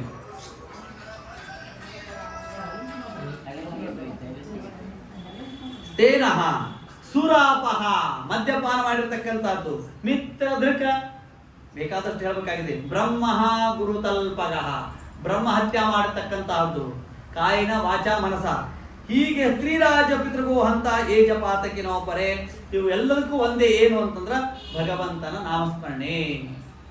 ಕಮಲನಾಭನ ಚಿಹ್ನೆಯನ್ನು ಧರಿಸಿಕೊಂಡು ಮೆರೆಯಿರೋ ಭಾರತೀಯ ಮನ ಭಟರು ಅಂಜಿ ಅಡುಗಿ ಹೋಗುವರೋ. ಕೃಷ್ಣ ಕೃಷ್ಣ ಕೃಷ್ಣ ಸಕಲ ವೇದ ಶಾಸ್ತ್ರ ಪಠಿಸಿ ಸಾರವನ್ನು ತಿಳಿದರೇನು ಮಕರ ಕುಂಡಲಧರನ ನಾಮಕ್ಕೆ ಸರಿಯಿಲ್ಲವೋ. ನೋಡಿ ಅಂತ ದಾಸರು ಮಾತಾಡ್ತಾರೆ. ಇಷ್ಟಂತ್ರ ಕೊಟ್ಟಲ್ಲ, ಇಷ್ಟು ನಾಮಸ್ಮರಣೆ ಮಾಡಿ, ನಿತ್ಯ ದೇವರ ಪೂಜೆ ಮಾಡಿ, ನಿತ್ಯ ಭಗವದ್ ಆರಾಧನೆ ಮಾಡಿ, ದೊಡ್ಡವರ ಸೇವೆಯನ್ನು ಮಾಡಿ, ಇಷ್ಟೆಲ್ಲ ಅದಕ್ಕೆ ವಿಷ್ಣು ದೂತರು ಹೇಳಿದ್ರು, ನಿಮ್ಮ ಪವಿತ್ರ ಭೂತನಾಗ್ಯಾನ, ಭಗವಂತನ ನಾಮಸ್ಮರಣೆ ಮಾಡಿದ್ದಾನ ಕೊನೆಯ ಕಾಲದಲ್ಲಿ, ಆದ್ದರಿಂದ ನೀವು ಹೋಗ್ರಿ ಅಂತ ಹೇಳಿದ್ರು. ಯಮದೂತರು ಹೋಗ್ಬಿಟ್ರು ಅಂತ ಹೇಳಿದ್ರು. ಇದನ್ನ ಯಾಕೆ ಕತಿ ಹೇಳಿದ್ರು ಅಂತರ, ಕಲಿಯುಗದ್ರು ನಾವಿಂತಹ ಜನರು ಇದ್ದೇ ಇದ್ದೀವಿ ಅಂತಂದ್ರೆ, ನಾವಿಂತಹದ್ದಿಲ್ಲ ಅಂದ್ರು ಅಜಮಿಳನಂತ ಭಗವತ್ ಭಕ್ತನನ್ನೇ ಉದ್ಧಾರ ಮಾಡ್ಯಾನ ಅಂತಂದ ಮೇಲೆ ಭಗವಂತ ನಮ್ಮಂತವ್ರನ್ನ ಬಿಡ್ತಾನೆ ಏನ್ರಿ? ಇವತ್ತಲ್ಲ, ನಾಳೆಗೆ ನಾವೇನಾದ್ರೂ ನರಕಕ್ಕೆ ಹೋದ್ವಿ ಅಂತ ಆದ್ರೆ ಹೋದ ಮೇಲೆ ಆಚಾರ ಹಂಗ್ಯಾಕ್ ಮಾತಾಡ್ತೀರಿ? ಹೋಗೋದೇ ಹಿಂದಿನ ನಾಳೆ ಅಂದ್ರೆ ಅದ್ಯವಾ ಅಬ್ಧ ಶತಾಂತೇವ, ಎಂದಾದ್ರೂ ಒಂದು ದಿವಸ ಹೋಗೋದೆ. ಅವತ್ತು ಹೇಳ್ತಾರೆ, ಇಲ್ಲ ಆಷಾಢ ಮಾಸದಾಗ ಯಮದೂತರು ಹೇಳ್ತಾರೆ, ಚಿತ್ರಗುಪ್ತರು ಹೇಳ್ತಾರೆ, ಶ್ರವಣರು ಹೇಳ್ತಾರೆ, ಇಲ್ಲ ಆಷಾಢ ಮಾಸದಾಗ ಮತ್ತ ಭಕ್ತಿಯಿಂದ ಇವರು ಏಕಾದಶಿ ದಿವಸ ಭಾಗವತ ಶ್ರವಣ ಮಾಡ್ಯಾರ. ಹೌದಾ? ಮುಂದೆ ಬಿಟ್ಬಿಡಿ. ಇವತ್ತು ಮಾಡಿರ್ತಕ್ಕಂತಹ ಪುಣ್ಯ ಇವತ್ತು ಫಲ ಕೊಡಂಗಿಲ್ಲ. ರೈತ ಬೆಳೆದಿರ್ತಕ್ಕಂತಹ ಬೀಜಗಳೇ ಮಾವಿನ ಹಣ್ಣುಗಳು 10 ವರ್ಷ ಆದ್ಮೇಲೆ ಹಣ್ಣು ಕೊಡಲಿಕ್ಕೆ ಶುರು ಮಾಡ್ತಾವ ಏನ್ರಿ? ಇದು ಕರ್ಮದ ಬೀಜಗಳು. ಹೀಗೆ ಕೇಳಿಬಾರ್ದು. ಕರ್ಮಣ್ಣೇ ವಾಧಿಕಾರಸ್ಥೆ ಮಾ ಫಲೇಶು ಕದಾಚ. ಕರ್ಮ ಮಾಡುವ ಅಧಿಕಾರವಿದೆ ಹೊರತು ಫಲ ಕೇಳುವ ಅಧಿಕಾರ ಇಲ್ಲ. ಹೀಗಾಗಿ ಅವನ ಉದ್ಧಾರವಾಯಿತು. ಆಮೇಲೆ ಇನ್ನೊಮ್ಮೆ ಏನಾಯ್ತು ಅಂತಂದರೆ, ಯಸ್ಯ ಹೇತೋ ಪರಿತ್ಯಕ್ತ ಅಂತೂ ಅವರಿಗೆ ಈ ಉಪಾಖ್ಯಾನವನ್ನು ಕೇಳಬೇಕಂತೆ, ವಿಶಿಷ್ಟವಾಗಿರ್ತಕ್ಕಂಥ ಸದ್ಗತಿ ಆಗ್ತದಂತೆ ಅಂತ ಅಜಮಳ ಉಪಾಖ್ಯಾನ ಅಂತ ಅವನಿಗೆ ಮೋಕ್ಷವಾಯಿತು. ಮತ್ತೆ ಒಂದು ಪ್ರಶ್ನೆ ಕೇಳ್ತಾನೆ, ಮತ್ತೆ ಇಂದ್ರದೇವರು ಯಾಕೆ ಪದದಿಂದ ಚ್ಯುತರಾದರು, ಪದದಿಂದ ಕೆಳಗೆ ಬಂದರು? ಯಸ್ಯ ಹೇತೋ ಪರಿತ್ಯಕ್ತ ಆಚಾರ್ಯೇಣ ಆತ್ಮನಸ್ಸುರ ಏತದಾಚಕ್ಷೋ ಭಗವನ್ ಶಿಷ್ಯಾಣ ಅಕ್ರಮಂ ಗುರು. ಏನಂತ ತಪ್ಪು ಮಾಡಿದ ಇಂದ್ರದೇವರು, ಏನಂತ ಇಂದ್ರದೇವರು ತಪ್ಪು ಮಾಡಿದ್ರು ಅನ್ನೋದಕ್ಕಾಗಿ ಇಂದ್ರದೇವರು ತಮ್ಮ ಪದದಿಂದ ಚ್ಯುತರಾದರು, ಕೆಳಗೆ ಬಿದ್ದರು. ಅದನ್ನು ಹೇಳಿ ಏನ್ರಿ ಕೇಳು ಶುಕಾಚಾರ್ಯರು ಹೇಳಿಕರು. ಏನು ಅಂತಂದ್ರ ಒಮ್ಮೆ ಏನಾಯ್ತು ಅಂದ್ರ ಸ ಯದಾ ಪರಮಾಚಾರ್ಯಂ ದೇವಾನಾಂ ಆತ್ಮನಶ್ಚ ನಾಭ್ಯಂತ ಸಂಪ್ರಾಪ್ತಂ ಪ್ರತ್ಯುತ್ಥಾನಾಸಾದಿಭಿ. ಬೃಹಸ್ಪತ್ಯಾಚಾರ್ಯ ಹೇಳಿದ್ರಂತ, ಇಲ್ಲ ನಿಮ್ಮ ಶಿಷ್ಯ ಇಂದ್ರದೇವರು ಸ್ವರ್ಗದಲ್ಲಿ ಭಾರಿ ನಡಸ್ಲಿಕ್ಕತ್ತಾರ, ಭಾರಿ ಆಧಿಪತ್ಯ ನಡಸ್ಲಿಕ್ಕತ್ತಾರ. ಅದನ್ನ ಕೇಳಿ ಆನಂದ ಆತಂತೆ. ಯಾರಿಗೆ? ದೇವತಾ ಗುರುಗಳಾಗಿರ್ತಕ್ಕಂಥ ಬೃಹಸ್ಪತ್ಯಾಚಾರ್ಯ. ಬೃಹಸ್ಪತ್ಯಾಚಾರ್ಯ ಮ್ಯಾಲೆ ಹೋದ್ರಂತ. ಮ್ಯಾಲೆ ಹೋದ್ರ ಇಂದ್ರ ನೋಡಲೇ ಇಲ್ಲ ಅಂತ. ಗುರುಗಳು ಬಂದಿದ್ದು ಕೆಲವೊಮ್ಮೆ ಹಿಂಗೆ ಆಗ್ತದ. ಇಲ್ಲೇನೇನು ಭೇಟಿ ಆಗಿರ್ತಾರಲ್ಲ, ಭೇಟಿ ಆದಾಗ ಹೇಳ್ತಾರೆ, ಇಲ್ರಿ ನಿಮ್ಮ ಮಗ ಸೊಸಿ ಮನಿತನ ಕರ್ಕೊಂಡು ಹೋದ್ರಿ, ಕಾರ್ನ್ಯಾಗ ಕರ್ಕೊಂಡು ಹೋದ್ರು, ಬಿಟ್ಟು ಅವಲಕ್ಕಿ ಮಾಡಿದ್ರು, ಸೀರೆ ಧೋತ್ರ ಕೊಟ್ರು, ದಕ್ಷಿಣಿ ಕೊಟ್ರು. ಹೌದಾ ಅಂತ ತಾಯಿ ತಂದಿಗೆ ಸಂತೋಷ ಆಗ್ತದೆ. ಅಲ್ಲ ಬ್ಯಾರೆಯವ್ರಿಗೆ ಎಷ್ಟು ಮಾಡ್ತಾರ ಅಂತಂದ್ರೆ ನಮಗೇನು ಮಾಡ್ಲಿಕ್ಕಿಲ್ಲ. 2 ತಾಸು ವ್ಯಾಲಿಡಿಟಿ ಇರ್ತದೆ, ಅವ್ರಿಗೆ ಇಷ್ಟೇ ಇದೆಯಲ್ಲ, 10-15 ದಿವಸ ಇರೋವಾಗ ಎಲ್ಲಿದೆಲ್ಲ ಏನ್ರಿ. ಹಾಗೆ ಆಯ್ತು ಅವರಿಗೆ. ಯಾರಿಗೆ? ಬೃಹಸ್ಪತ್ಯಾಚಾರ್ಯ ಹೋದ್ರೆ ಏನ್ರಿ, ವಾಚಸ್ಪತಿ ಮುನಿವರಂ ಸುರಾಸುರ ನಮಸ್ಕೃತಂ ನೋಚಚಾಲ್ ಆಸನಾತ್ ಇಂದ್ರ ಪಶ್ಯನ್ನಪಿ ಸಮಾಗತಂ. ಇಂದ್ರದೇವರು ಬೃಹಸ್ಪತ್ಯಾಚಾರ್ಯರು ಗುರುಗಳು ಬಂದರು, ನೋಡಿಲ್ಲ ಅನ್ಸುತ್ತೆ. ಮತ್ತೆ ಅವ್ರಿಗೆ ಹೇಳೋದಿಲ್ಲೇ ಈ ಹಬ್ಬ ಹುಣ್ಣಿಂದ ಹಿಂಗೆ ಮಾಡ್ತಾರೆ, ಆಚಾರ್ಯನಲ್ಲಿ ನೋಡುದು, ಮತ್ತೆ ನೋಡಿದ್ರೆ ನಮಸ್ಕಾರ ಮಾಡ್ಬೇಕಾಗ್ತದೆ. ಸುಮ್ಮನೆ ಬಡಕ್ನೆ ಅಂತ ಮುಂದೆ ಗಾಡಿಕೊಂಡು ಊರಿಗೆ ಹೋಗ್ಬಿಡೋದು, ಅಥವಾ ಇಲ್ಲಂದ್ರೆ ಹಂಗೆ ಬಂದಿರ್ತಾವ ಹೋಗ್ಬಿಡೋದು. ಯಾಕಂದ್ರೆ ನೋಡಿದ್ರೆ ನಮಸ್ಕಾರ ಮಾಡ್ಬೇಕು, ಮಾತಾಡ್ಬೇಕು, ಮತ್ತೆಲ್ಲ ಸುಳ್ಳು. ಅದಕ್ಕೆ ಬೇಡ ಅಂತನ್ನುವಂತೆ ಇಂದ್ರದೇವರು ಮಾಡಿದ್ರು. ಇಂದ್ರದೇವರು ಮಾಡಿದ್ರೆ ತಕ್ಷಣ ಸಿಟ್ಟಿ ಬಂದು ಶಾಪ ಕೊಟ್ಟರೆ ಬಿಟ್ಟು ಪದದಿಂದ ಚ್ಯುತನ ಹಾಕು. ಅಹಂಕಾರ ಯಾಕೆ ಬರ್ತದ? ಗರ್ಭೇಶ್ವರತ್ವಂ, ಅಭಿನವ ಯೌವನತ್ವಂ, ಅಪ್ರತಿಮ ರೂಪತ್ವಂ, ಅಮಾನುಷ ಶಕ್ತಿತ್ವಂ ಚೇತಿ ಮಹತೀಯಂ ಖಲು ಅನರ್ಥ ಪರಂಪರಾಸವ. ಆಗರ್ಭ ಶ್ರೀಮಂತನಾದ್ರೆ, ಬಹಳ ಮಂದಿ ಅಗರ್ಭ ಅಂತಾರೆ, ಅಗರ್ಭಲ್ಲ, ಆಗರ್ಭ ಶ್ರೀಮಂತನಾದರೆ ಅಹಂಕಾರ ಬರ್ತದ. ಯಾಕೆ? ಶ್ರೀಮಂತಿಕೆ ಅನ್ನೋದಕ್ಕೆ ಓಡಿಸೋದು, ಜೋರ್ ಕಾರ್ ಓಡಿಸೋದು, ಅಹಿಸೋದು. ಯಾಕೆ ಅಹಿಸೋದು? ನಮ್ಮಪ್ಪ ಶ್ರೀಮಂತಿದ್ದಾನೆ, ಅವನ ಕಡೆ ಬೇಕಾದಷ್ಟು ಹಣ ಅಂತ ಬಿಡಿಸ್ಕೊಂಡ್ಬರ್ತಾನೆ. ಗರ್ಭೇಶ್ವರತ್ವಂ, ಅಭಿನವ ಯೌವನತ್ವಂ, ಭಾರಿ ಯೌವನವಿದ್ದಾಗ ಏನ್ರಿ, ಭಾರಿ ಈ 40 ವರ್ಷದ ತಾಯಿ ಹೇಳ್ತಿರ್ತಾರ, ಇಲ್ಲ ಸ್ವಾಮಿಗಳು ಬಂದಾರ ಬಡಸ್ತಿಪ್ಪ, ಅಮ್ಮ ಇಂಥವ್ 40 ಕಾರ್ಯಕ್ರಮ ನೋಡಿಲ್ಲ, 1000 ನೋಡಿಲ್ಲ, ನೀನ ನೋಡಿಲ್ಲ ಅಂತ.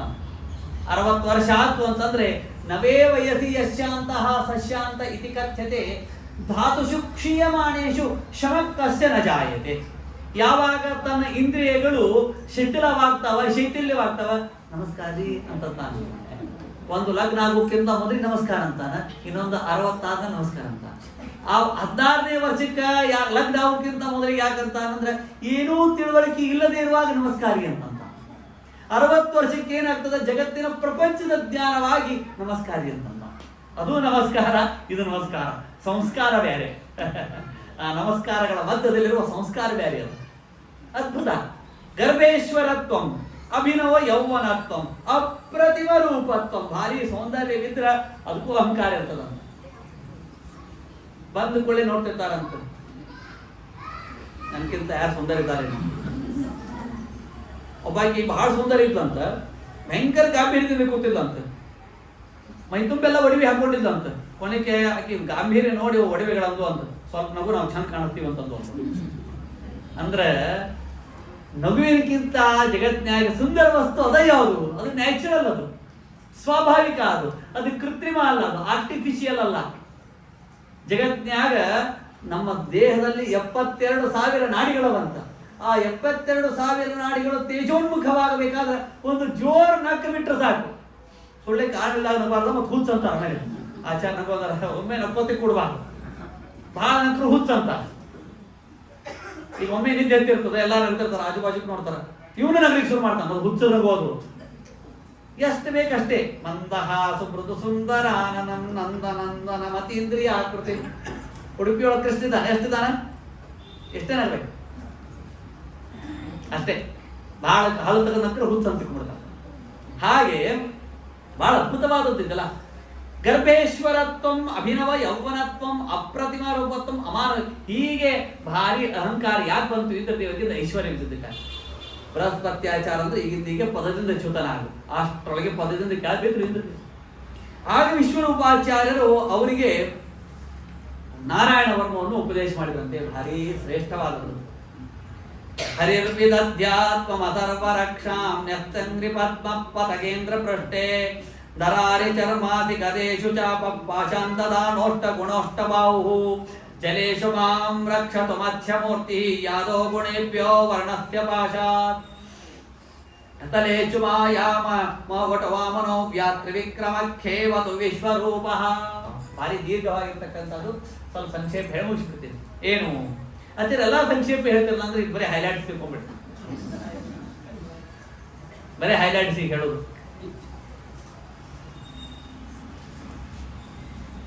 ಎಲ್ಲೆಲ್ಲಿ ಯಾವ್ಯಾವ ಭಗವದ್ ರೂಪವನ್ನು ಸ್ಮರಣ ಮಾಡಬೇಕು ಅಂತಂದ ಕೇಳಿದಾಗ ಜಲೇಶು ಮಾಂ ರಕ್ಷತು ಮತ್ಸ್ಯ ಮೂರ್ತಿ. ನೀರಿನೊಳಗೆ ಇಳಿದಾಗ ಮತ್ಸ್ಯಾಯ ನಮಃ ಮತ್ಸ್ಯಾಯ ನಮಃ ಮತ್ಸ್ಯಾಯ ನಮಃ ಅನ್ಬೇಕಂತ. ಈ ರಿಟೈರ್ಡ್ ಆದ್ಮೇಲೆ ಕೆಲಸ ಬಹಳ ಶುರು ಆಗ್ತಾವ. ಯಾಕಂದ್ರೆ ದಿವಸ ನೌಕರಿಗೆ ಹೋಗಿ ಹೋಗಿ ಹೋಗಿ ರೂಢಿ ಇರ್ತದೆ. ಮನ್ಯಾಗ ಕೂತ್ ಬ್ಯಾಸ ಬರ್ತದೆ. ಪೆಟ್ರೋಲ್ದಾಗ ಗಾಡಿ ಹಾಕ್ಸೋದು, ಓಡಾಡಿ. ಆಚಾರ ನಮ್ಮ ಮನೆಯವ್ರು ಬಹಳ ಓಡಾಡ್ತಾರೆ. ಏನ್ ಮಾಡ್ಬೇಕು? ಕೂರ್ ಬಾಯಿ ನಮಃ ಒಂದೇ ಕಡೆ ಕೂಡ್ತಾರೆ. ದೇವರ ಮನೆ ಮುಂದೆ ಯಾವಾಗಲೂ ಏನಿರ್ತದ ಅಂದ್ರೆ ದೇವಸ್ಥಾನದ ಮುಂದೆ ಕೂರ್ಮೆ ಇರ್ತದೆ. ಯಾಕ? ಒಂದೇ ಕಡೆ ಇರ್ತದೆ. ಗಟ್ಟಿ ಮುಟ್ಟು ಒಂದೇ ಕಡೆ ಕೂಡ್ತಾನೆ.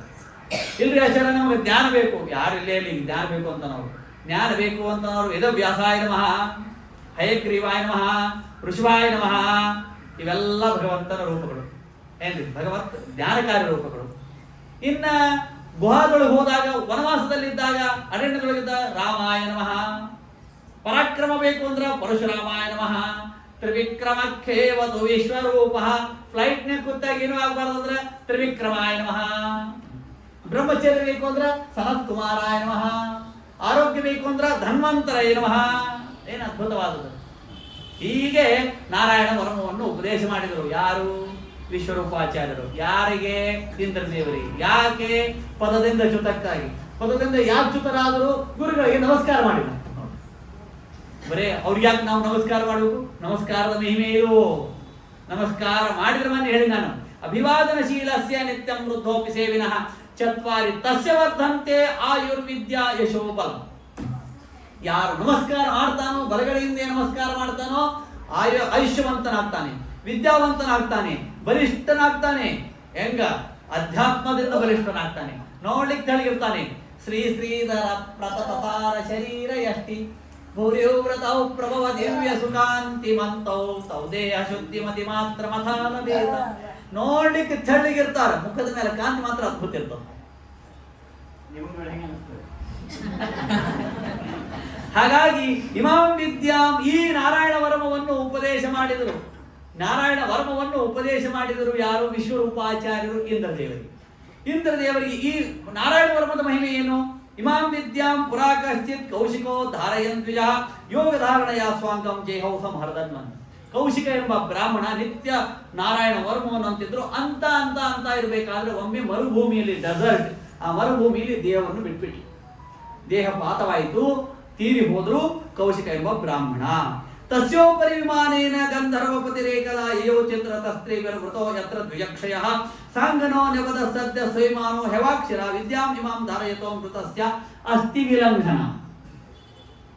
ಚಿತ್ರಯುತ ಎಂಬ ಗಂಧರ್ವ ವಿಮಾನದಲ್ಲಿ ತನ್ನ ಸ್ತ್ರೀಯರಿಂದ ಕೂಡಿಕೊಂಡು ಹೊಂಟಿದ್ದ. ಒಮ್ಮೆ ಪಟಕ್ಕನ್ ಬಿದ್ಬಿಡ್ತೀವಿ. ಆ ಕೌಶಿಕ ಎಂಬ ಬ್ರಾಹ್ಮಣನಿಗೂ ಈ ಚಿತ್ರದನಿಗೂ ಏನು ಸಂಬಂಧ ಇಲ್ಲ. ಸಂಬಂಧ ಇದ್ದವರೇ ವಾಟ್ಸಪ್ ಮುಖಾಂತರ ಮೆಸೇಜ್ ಹಾಕ್ಬೇಡ್ರಂತ.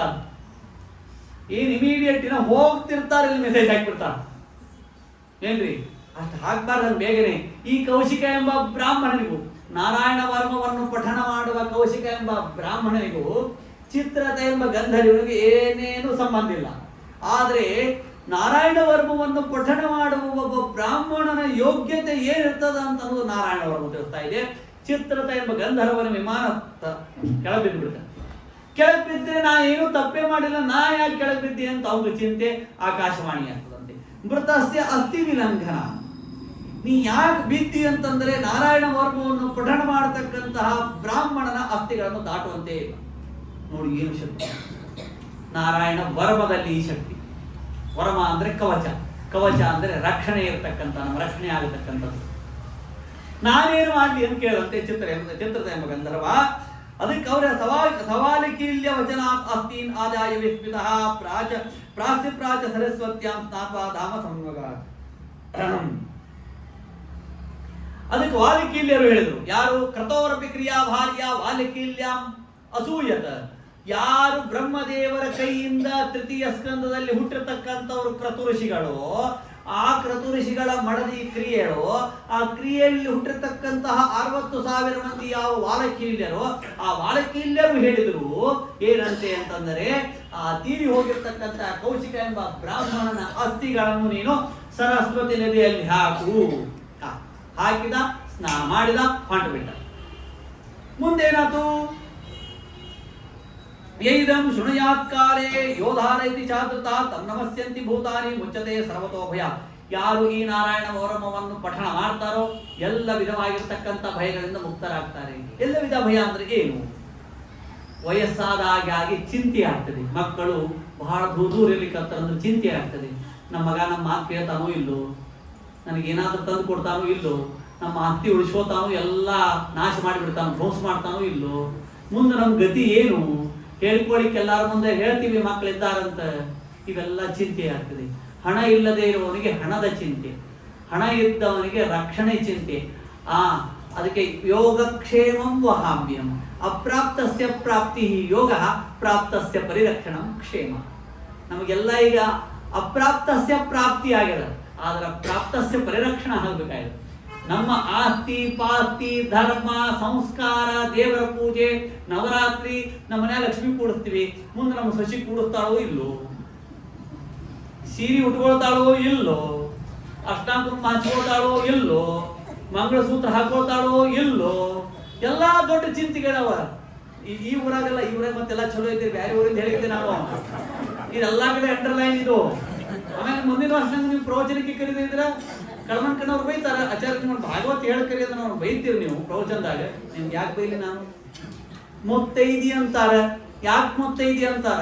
5 ಮುತ್ತುಗಳು. ಮೊದಲಿಗೆ ಕುಂಕುಮ, 2ನೇದ್ದು ನತ್ತು, 3ನೇದ್ದು ಮಂಗಳಸೂತ್ರ, 4ನೇದ್ದು ಬಳಿ, 5ನೇದ್ದು ಕಾಲುಂಗರ. ಈ ಮುತ್ತೈದರ ಅಂತ ಅನ್ನೋದು ಅನೇಕ ಜನ್ಮದ ಸೌಭಾಗ್ಯದಿಂದ ಭಾಗ್ಯ ಸಿಗುತ್ತದೆ. ಸರಿಯಾಗಿ ಯುಟಿಲೈಸ್ ಮಾಡ್ಕೋಬೇಕು. ಹಾಗಾಗಿ ಯೈದಂ ಶೃಣುಯಾತ್ ಕಾಲೇ ಯೋಧಾರಯತಿ ಚಾತೃತಃ, ನಾನಾ ಥರದ ಭಯಗಳಿವೆ. ಮಕ್ಕಳು ಸ್ಕೂಲಿಗೆ ಹೋಗ್ತಾರೆ, ಸರಿಯಾಗಿ ಓದ್ತಾರೋ ಇಲ್ಲೋ, ಸ್ಕೂಲ್ ಮುಗಿದ ಮೇಲೆ ಇವ್ರಿಗೆ ನೌಕರಿ ಸಿಗ್ತದೋ ಇಲ್ಲೋ, ಇವ್ರಿಗೆ ನೌಕರಿ ತಕ್ಕಂತೆ ಹಣ ಸಿಗ್ತದೋ ಇಲ್ಲೋ, ಹಣ ಏನೋ ಸಿಕ್ತು, ಒಳ್ಳೆ ಗಂಡ ಸಿಗ್ತಾನೋ ಇಲ್ಲೋ, ಒಳ್ಳೆ ಗಂಡ ವ್ಯಸನಿ ಇರ್ತಾನೋ ಒಳ್ಳೆಯವನು ಇರ್ತಾನೋ. ಎಷ್ಟು ಚಿಂತೆ, ಎಷ್ಟು ಚಿಂತೆಗಳಿವೆ, ಕ್ಷಣ ಕ್ಷಣಕ್ಕೆ ಚಿಂತೆಗಳಿವೆ. ಸಂಸಾರ ಬಹಳ ವಿಚಿತ್ರ ವ್ಯಾಮೋಹದಿಂದ ಕೂಡಿದೆ. ಒಮ್ಮೆ ಸುಖ ಕೊಡ್ತಾನ, ಒಂದು ದುಃಖ ಕೊಡ್ತಾನೆ. ಅದಕ್ಕೆ ದಾಸರಂದ್ರು, ತುಂಬಿದ ಹರಿಗೋ ಲಂಬಿಗ. ಇಷ್ಟೆಲ್ಲ ಅರ್ಥ ಆದ್ರೆ ಹಾಡಿನ ಅರ್ಥ ಆಗ್ತದೆ. ಅದಕ್ಕೆ 9 ಛಿದ್ರಗಳು ಅಂಬಿಗ, ಯಾರಿಂದಲಾಗದು ಅಂಬಿಗ, ಅದು ನಿವಾರಿಸಿ ದಾಟಿಸೋ ಅಂಬಿಗ. ಅಲ್ಲೇ ಒಂದೇ ತೂತಿದ್ರೆ ಮುಳಿಗೆ ಹೋಗ್ಬಿಡ್ತದ ಏನ್ರಿ. ಅಲ್ಲೇನದ ಅಂತ ನಾವಿಗೆ ಹಗ್ಗ ಏನ್ರಿ, ಕಟ್ಟಿಗೆ ಇವೆಲ್ಲ ಅವ. ಈ ನಾವಿಗೆ ಏನ್ ಮಾಡ್ಯಾನಂದ್ರ ಮ್ಯಾಲೆಲ್ಲ ಚರ್ಮ ಹಾಕ್ಯಾನ, ಒಳಗ ಎಲುವ ಏನ್ರಿ, ಮಾಂಸ, ಮಜ್ಜ, ರಕ್ತ ಇವುಗಳಿಂದ ಬಿಗಿದು 9 ರಂಧ್ರಗಳವ. 1 ರಂಧ್ರ ಇದ್ರನ್ನ ಮುಳುಗ್ತದೆ, 9 ರಂಧ್ರ ಇದ್ರೆ ಏನಾಗ್ತದೆ? ಮುಳುಗಿ ಹೇಳ್ತದೆ. ಅದಕ್ಕೆ ಮುಳುಗಸು ಆದ್ರೆ ಯಬಸು ಸ್ವಾಮಿ, ಕಷ್ಟ ಕೊಡು ಮುಳುಗಸು ಆದ್ರೆ ತೇಲಸು. ಅವಾಗ ಅವು ನಾಮಸ್ಮರಣೆ ಮಾಡಿಸು, ಭಾಗವತದ ಚಿಂತನ ಮಾಡಿಸು, ಸತ್ಯಾತ್ಮರ ದರ್ಶನ ಮಾಡಿಸು, ತೀರ್ಥಯಾಕ್ಷ ಹೋಗತ್ತ ನಮಗೆ ಪಾಪಗಳ ಸಿಗಿಯೋದಕ್ಕೆ ಏನಾದ್ರೂ ನಮಗೆ ಉಪಾಯ ಮಾಡ ಸ್ವಾಮಿ ಅಂತ. ಅದಕ್ಕೆ ತುಂಬಿದ ಹರಿಗೋ ಲಂಬಿಗ, ಅದಕ್ಕೆ 9 ಛಿದ್ರಗಳು ಅಂಬಿಗ, ಯಾರಿಂದಲಾಗದು ಅಂಬಿಗ. ಹೇಳಿದ ಮಾತು ಕೇಳ್ಬೇಕಲ್ರಿ. ಮೊನ್ನೆ ಒಬ್ರು ಯಾರು ಹೇಳ್ತಿದ್ರಿ, ನಮ್ಮ ಮಗ ಈ ವರ್ಷ ಬರ್ತಾನಂತಾನ್ರಿ, ಗ್ಯಾರಂಟಿ ಬರ್ತಾನ್ರಿ, ಅಮೆರಿಕಾದಾಗಿದ್ದಾನೆ. ಯಾಕೆ ಬಂದ್ರೇನ್ರಿ? ಆಚಾರ ಒಂದು ಸ್ವಲ್ಪ ಪೋಸ್ಟ್ಪೋನ್ ಮಾಡ್ಯಾನ್ರಿ, ತಪ್ಪು ತಿಳ್ಕೊಬೇಡ್ರಿ, ನಾಯಕ್ ತಪ್ಪು ತಿಳ್ಕೊಳ್ಳಿ, ನಿಮ್ಮ ಮಗ ಸತಿ ನಾಯಕ್ ತಪ್ಪು ತಿಳ್ಕೋಬೇಕು ಹೀಗಂತಾರೆ. ಇದರ ಅರ್ಥ ಯಾರಿಗಾಗ್ತಲ್ಲ ಅವ್ರಿಗೆ ನೋವು ಆಗ್ತದೆ. ನೋವು ಆಗೋ ಸಲುವಾಗಿ ಹೇಳಿದ್ದಿಲ್ಲ, ಇದರ ಅರ್ಥ ಆಗಲಿ ಅನ್ನೋದಕ್ಕೆ ಹೇಳ್ತಾ ಇದ್ದೀನಿ. ಭಾಗವತ ವಚನಗಳು ಸಾರ್ವಕಾಲಿಕ ಎಷ್ಟು ಸತ್ಯವಾಗ್ಯಾವ. ಇದು ಈಗ ಅರ್ಥ ಆಗಿರಲಿಲ್ಲ. ನಮಗೆ ವೃದ್ಧಾಪ್ಯ ಬಂದಾಗ ನಮ್ಮ ಮಕ್ಕಳು ಒಂದು ಕ್ಷಣ ದೂರ ಹೋದ್ರೆ ಒಂದು ಆವಾಗ ಗೊತ್ತಾಗ್ತದೆ ಈಗಿನ ನೋವು. ಬಹಳ ಅದ್ಭುತವಾದ ಸಂದೇಶ. ಹಾಗಾಗಿ ಅದಕ್ಕೆ ಏನ್ ಮಾಡ್ಬೇಕು ಅಂತಂದ್ರೆ, ನಮ್ಮ ಹತ್ರ ದೇವರು ಒಂದೇ ಇಟ್ಟಿದ್ದಾನ ಅಂತಂದ್ರೆ ಭಗವಂತನ ನಾಮಸ್ಮರಣೆ. ಬ್ಯಾಳೆಗೆ ಎಚ್ಚರಿಕೆ ಕೊಡುವುದು ಹರಿಯ ನಾಮ, ಜಾಳಿಗೆ ಹೊನ್ನು ತುಂಬಿಟ್ಟಂತೆ.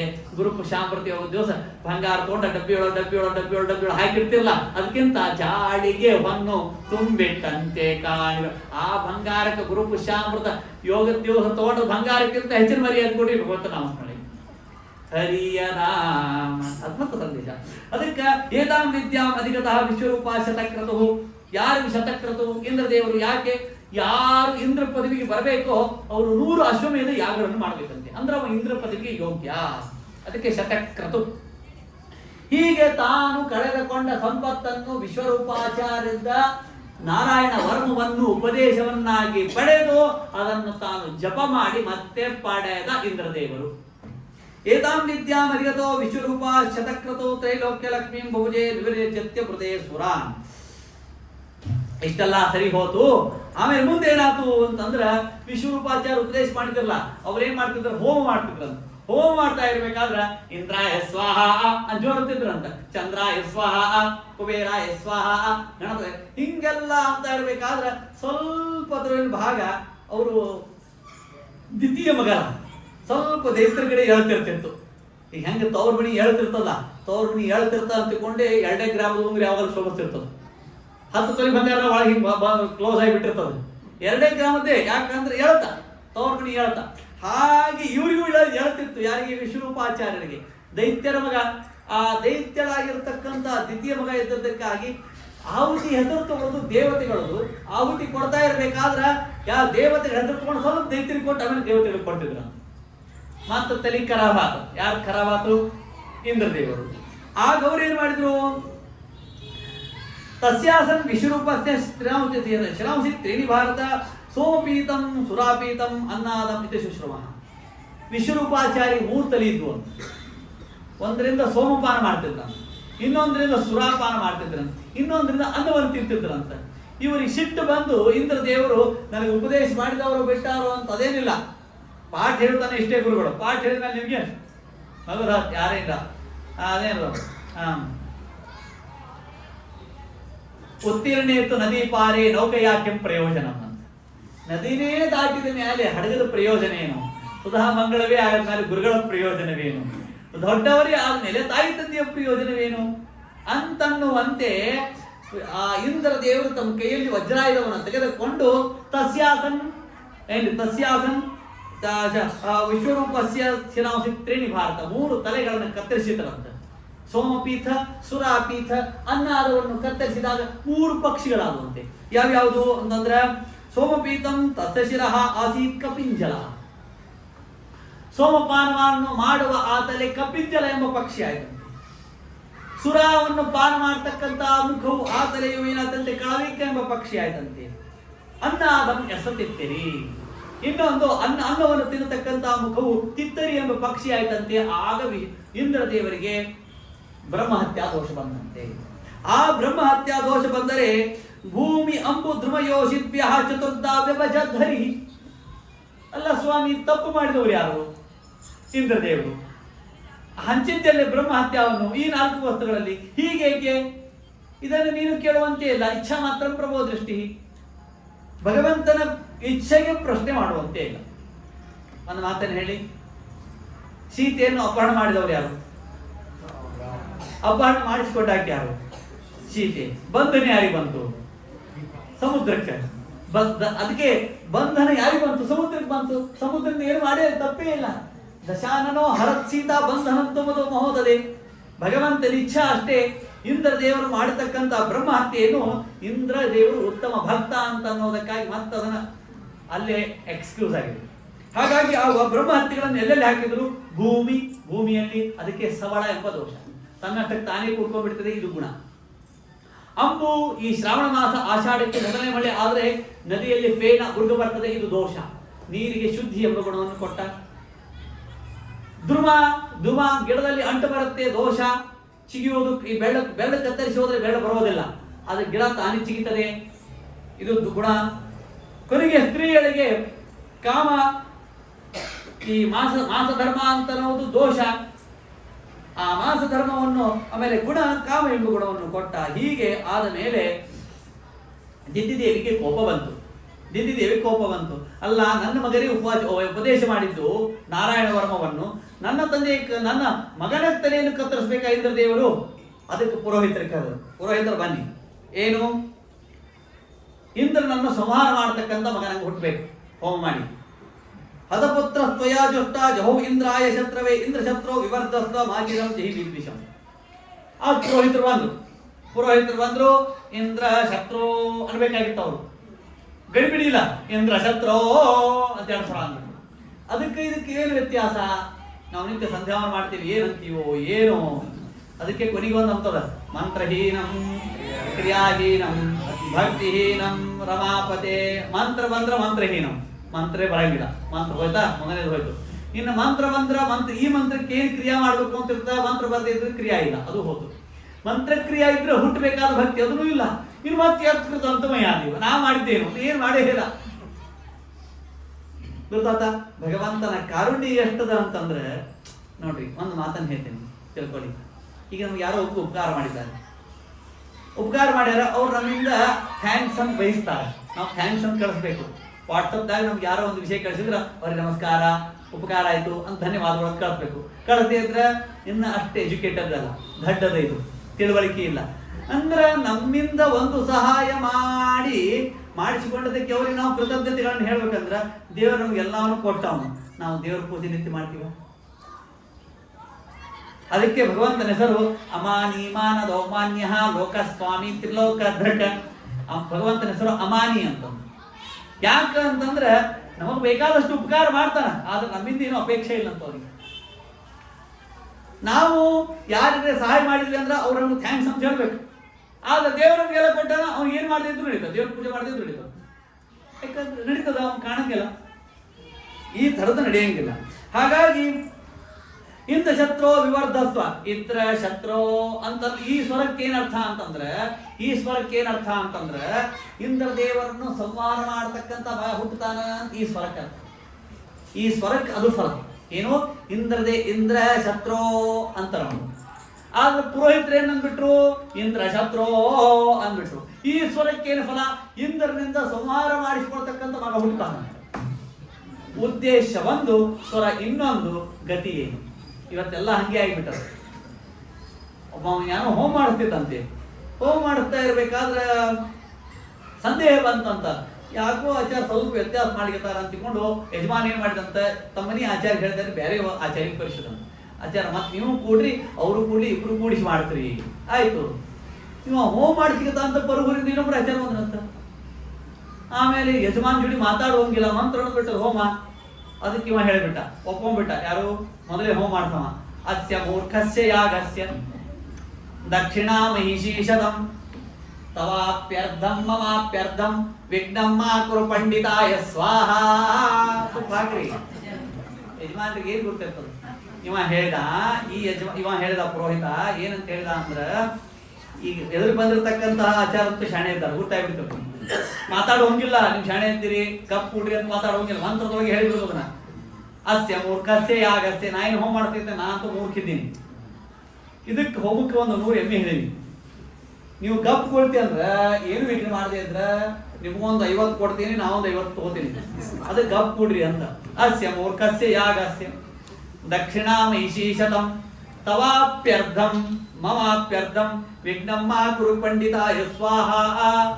ಅದಕ್ಕೆ ಹೋಮ ಮುಗಿತು, ಹಿಂಗೆಲ್ಲ ಆಗಿ ಆದ್ಮೇಲೆ ಅವ್ರು ಬರೋವರೆದು ಬಂದು ಆಚಾರ್ಯ ಹೇಳಿದ್ರು, ನಿಮ್ಮ ಆಚಾರ ಭಾರಿ ಮಂತ್ರ ಅಂತ ಆಗಿ ಸುಳ್ಳ ಕರೆದ್ರೆ ನಮ್ಮ ಹೌದಾ ಸುಳ್ಳು ಇಬ್ರು ಕೂಡಿ ಮಾಡ್ತಾರೆ ಅದಕ್ಕೆ ಗೊತ್ತಾಯ್ತು. ಹೀಗೆ ಆಯ್ತು. ಇಷ್ಟ ಆದ ಮೇಲೆ ಆಗ ಇಂದ್ರದೇವರಿಂದ ಸಂಹಾರ ಮಾಡಿಸಿಕೊಡ್ತಕ್ಕಂತ ಮಗ ಹುಟ್ಟಿದ ವೃತ್ರ. ಆ ವೃತ್ರಾಸುರನನ್ನು ಸಂಹಾರ ಮಾಡಿದ್ರು ಇಂದ್ರದೇವರು. ಬಹಳಷ್ಟು ಕಥೆ ಇದೆ. ಮತ್ತೆ ಬ್ರಹ್ಮಹತ್ಯಾ ದೋಷ. ಆಗ ಬ್ರಹ್ಮಹತ್ಯೆ ಬಂದಾಗ ಮಾನಸ ಸರೋವರದಲ್ಲಿ ಕಮಲದ ದೇಟದಲ್ಲಿ ಕುಳಿತು ನರಸಿಂಹ ಮಂತ್ರವನ್ನಂದ್ರು. ಉಗ್ರಂ ವೀರಂ ಮಹಾವಿಷ್ಣುಂ ಜ್ವಲಂತಂ ಸರ್ವತೋಮುಖಂ ನೃಸಿಂಹಂ ಭೀಷಣಂ ಭದ್ರಂ ಮೃತ್ಯುಂ ನಮಾಮ್ಯಹಂ. ಬಹಳ ಮಂದಿ ಮೃತ್ಯುಂ ಅಂತಾರೆ. ಮೃತ್ಯುಂ ಅಲ್ಲ, ಮೃತ್ಯುಂ ನಮಾಮ್ಯಹಂ. ಮೃತ್ಯು ನಮಗೆ ಮರಣವನ್ನು, ಮೃತ್ಯು ಅಂದ್ರೆ ಮರಣಶೀಲರಾಗಿರ್ತಕ್ಕಂಥ ನಮಗೆ ಮರಣವನ್ನು ತಂದುಕೊಡೋರು ಯಾರು? ಯಮದೇವರು. ಅವರಿಗೂ ಮೃತ್ಯುವಿನಂತೆ ಇರುವವರು ಭಗವಂತ. ಪ್ರಳಯ ಕಾಲದಲ್ಲಿ ಬ್ರಹ್ಮದೇವರಿಗೆ ಮೃತ್ಯುವನ್ನು ತಂದುಕೊಡುವವನು. ಹಾಗಾಗಿ ಲಿಂಗದೇಹ ಭಂಗವಾಗಬೇಕಲ್ಲ, ಹಾಗಾಗಿ ಮೃತ್ಯುಂ ನಮಾಮ್ಯಹಂ ನತು ಮೃತ್ಯುಂ ನಮಾಮ್ಯಹಂ. ಉಗ್ರಂ ವೀರಂ ಮಹಾವಿಷ್ಣುಂ ಜ್ವಲಂತಂ ಸರ್ವತೋಮುಖಂ ನೃಸಿಂಹಂ ಭೀಷಣಂ ಭದ್ರಂ ಮೃತ್ಯುಂ ನಮಾಮ್ಯಹಂ. ಹೀಗೆ ನರಸಿಂಹ ಮಂತ್ರವನ್ನು ಅಂದು ತಾವೆಲ್ಲ ಆ ಬ್ರಹ್ಮಹತ್ಯವನ್ನು ಕಳೆದುಕೊಂಡಿದ್ದಾರೆ. ಹೀಗೆ ಎಲ್ಲ ಮುಂದಿನ ಕಥಾಭಾಗ ಮತ್ತೆ ನಾಳಿನ ದಿವಸ ಹೇಳ್ತೀನಿ. ಶ್ರೀಕೃಷ್ಣ ಶರಣ. ನರಸಿಂಹದೇವರ ಅವತಾರ ನಾಳೆಗೆ ಹೇಳೋಣ. ಶ್ರಾವಣ ಶುಕ್ರವಾರ ನಾಳೆಗೆ ನರಸಿಂಹದೇವರು ಲಕ್ಷ್ಮೀದೇವಿ ಅವತಾರ ನಾಳೆಗೆ ಹೇಳೋಣ.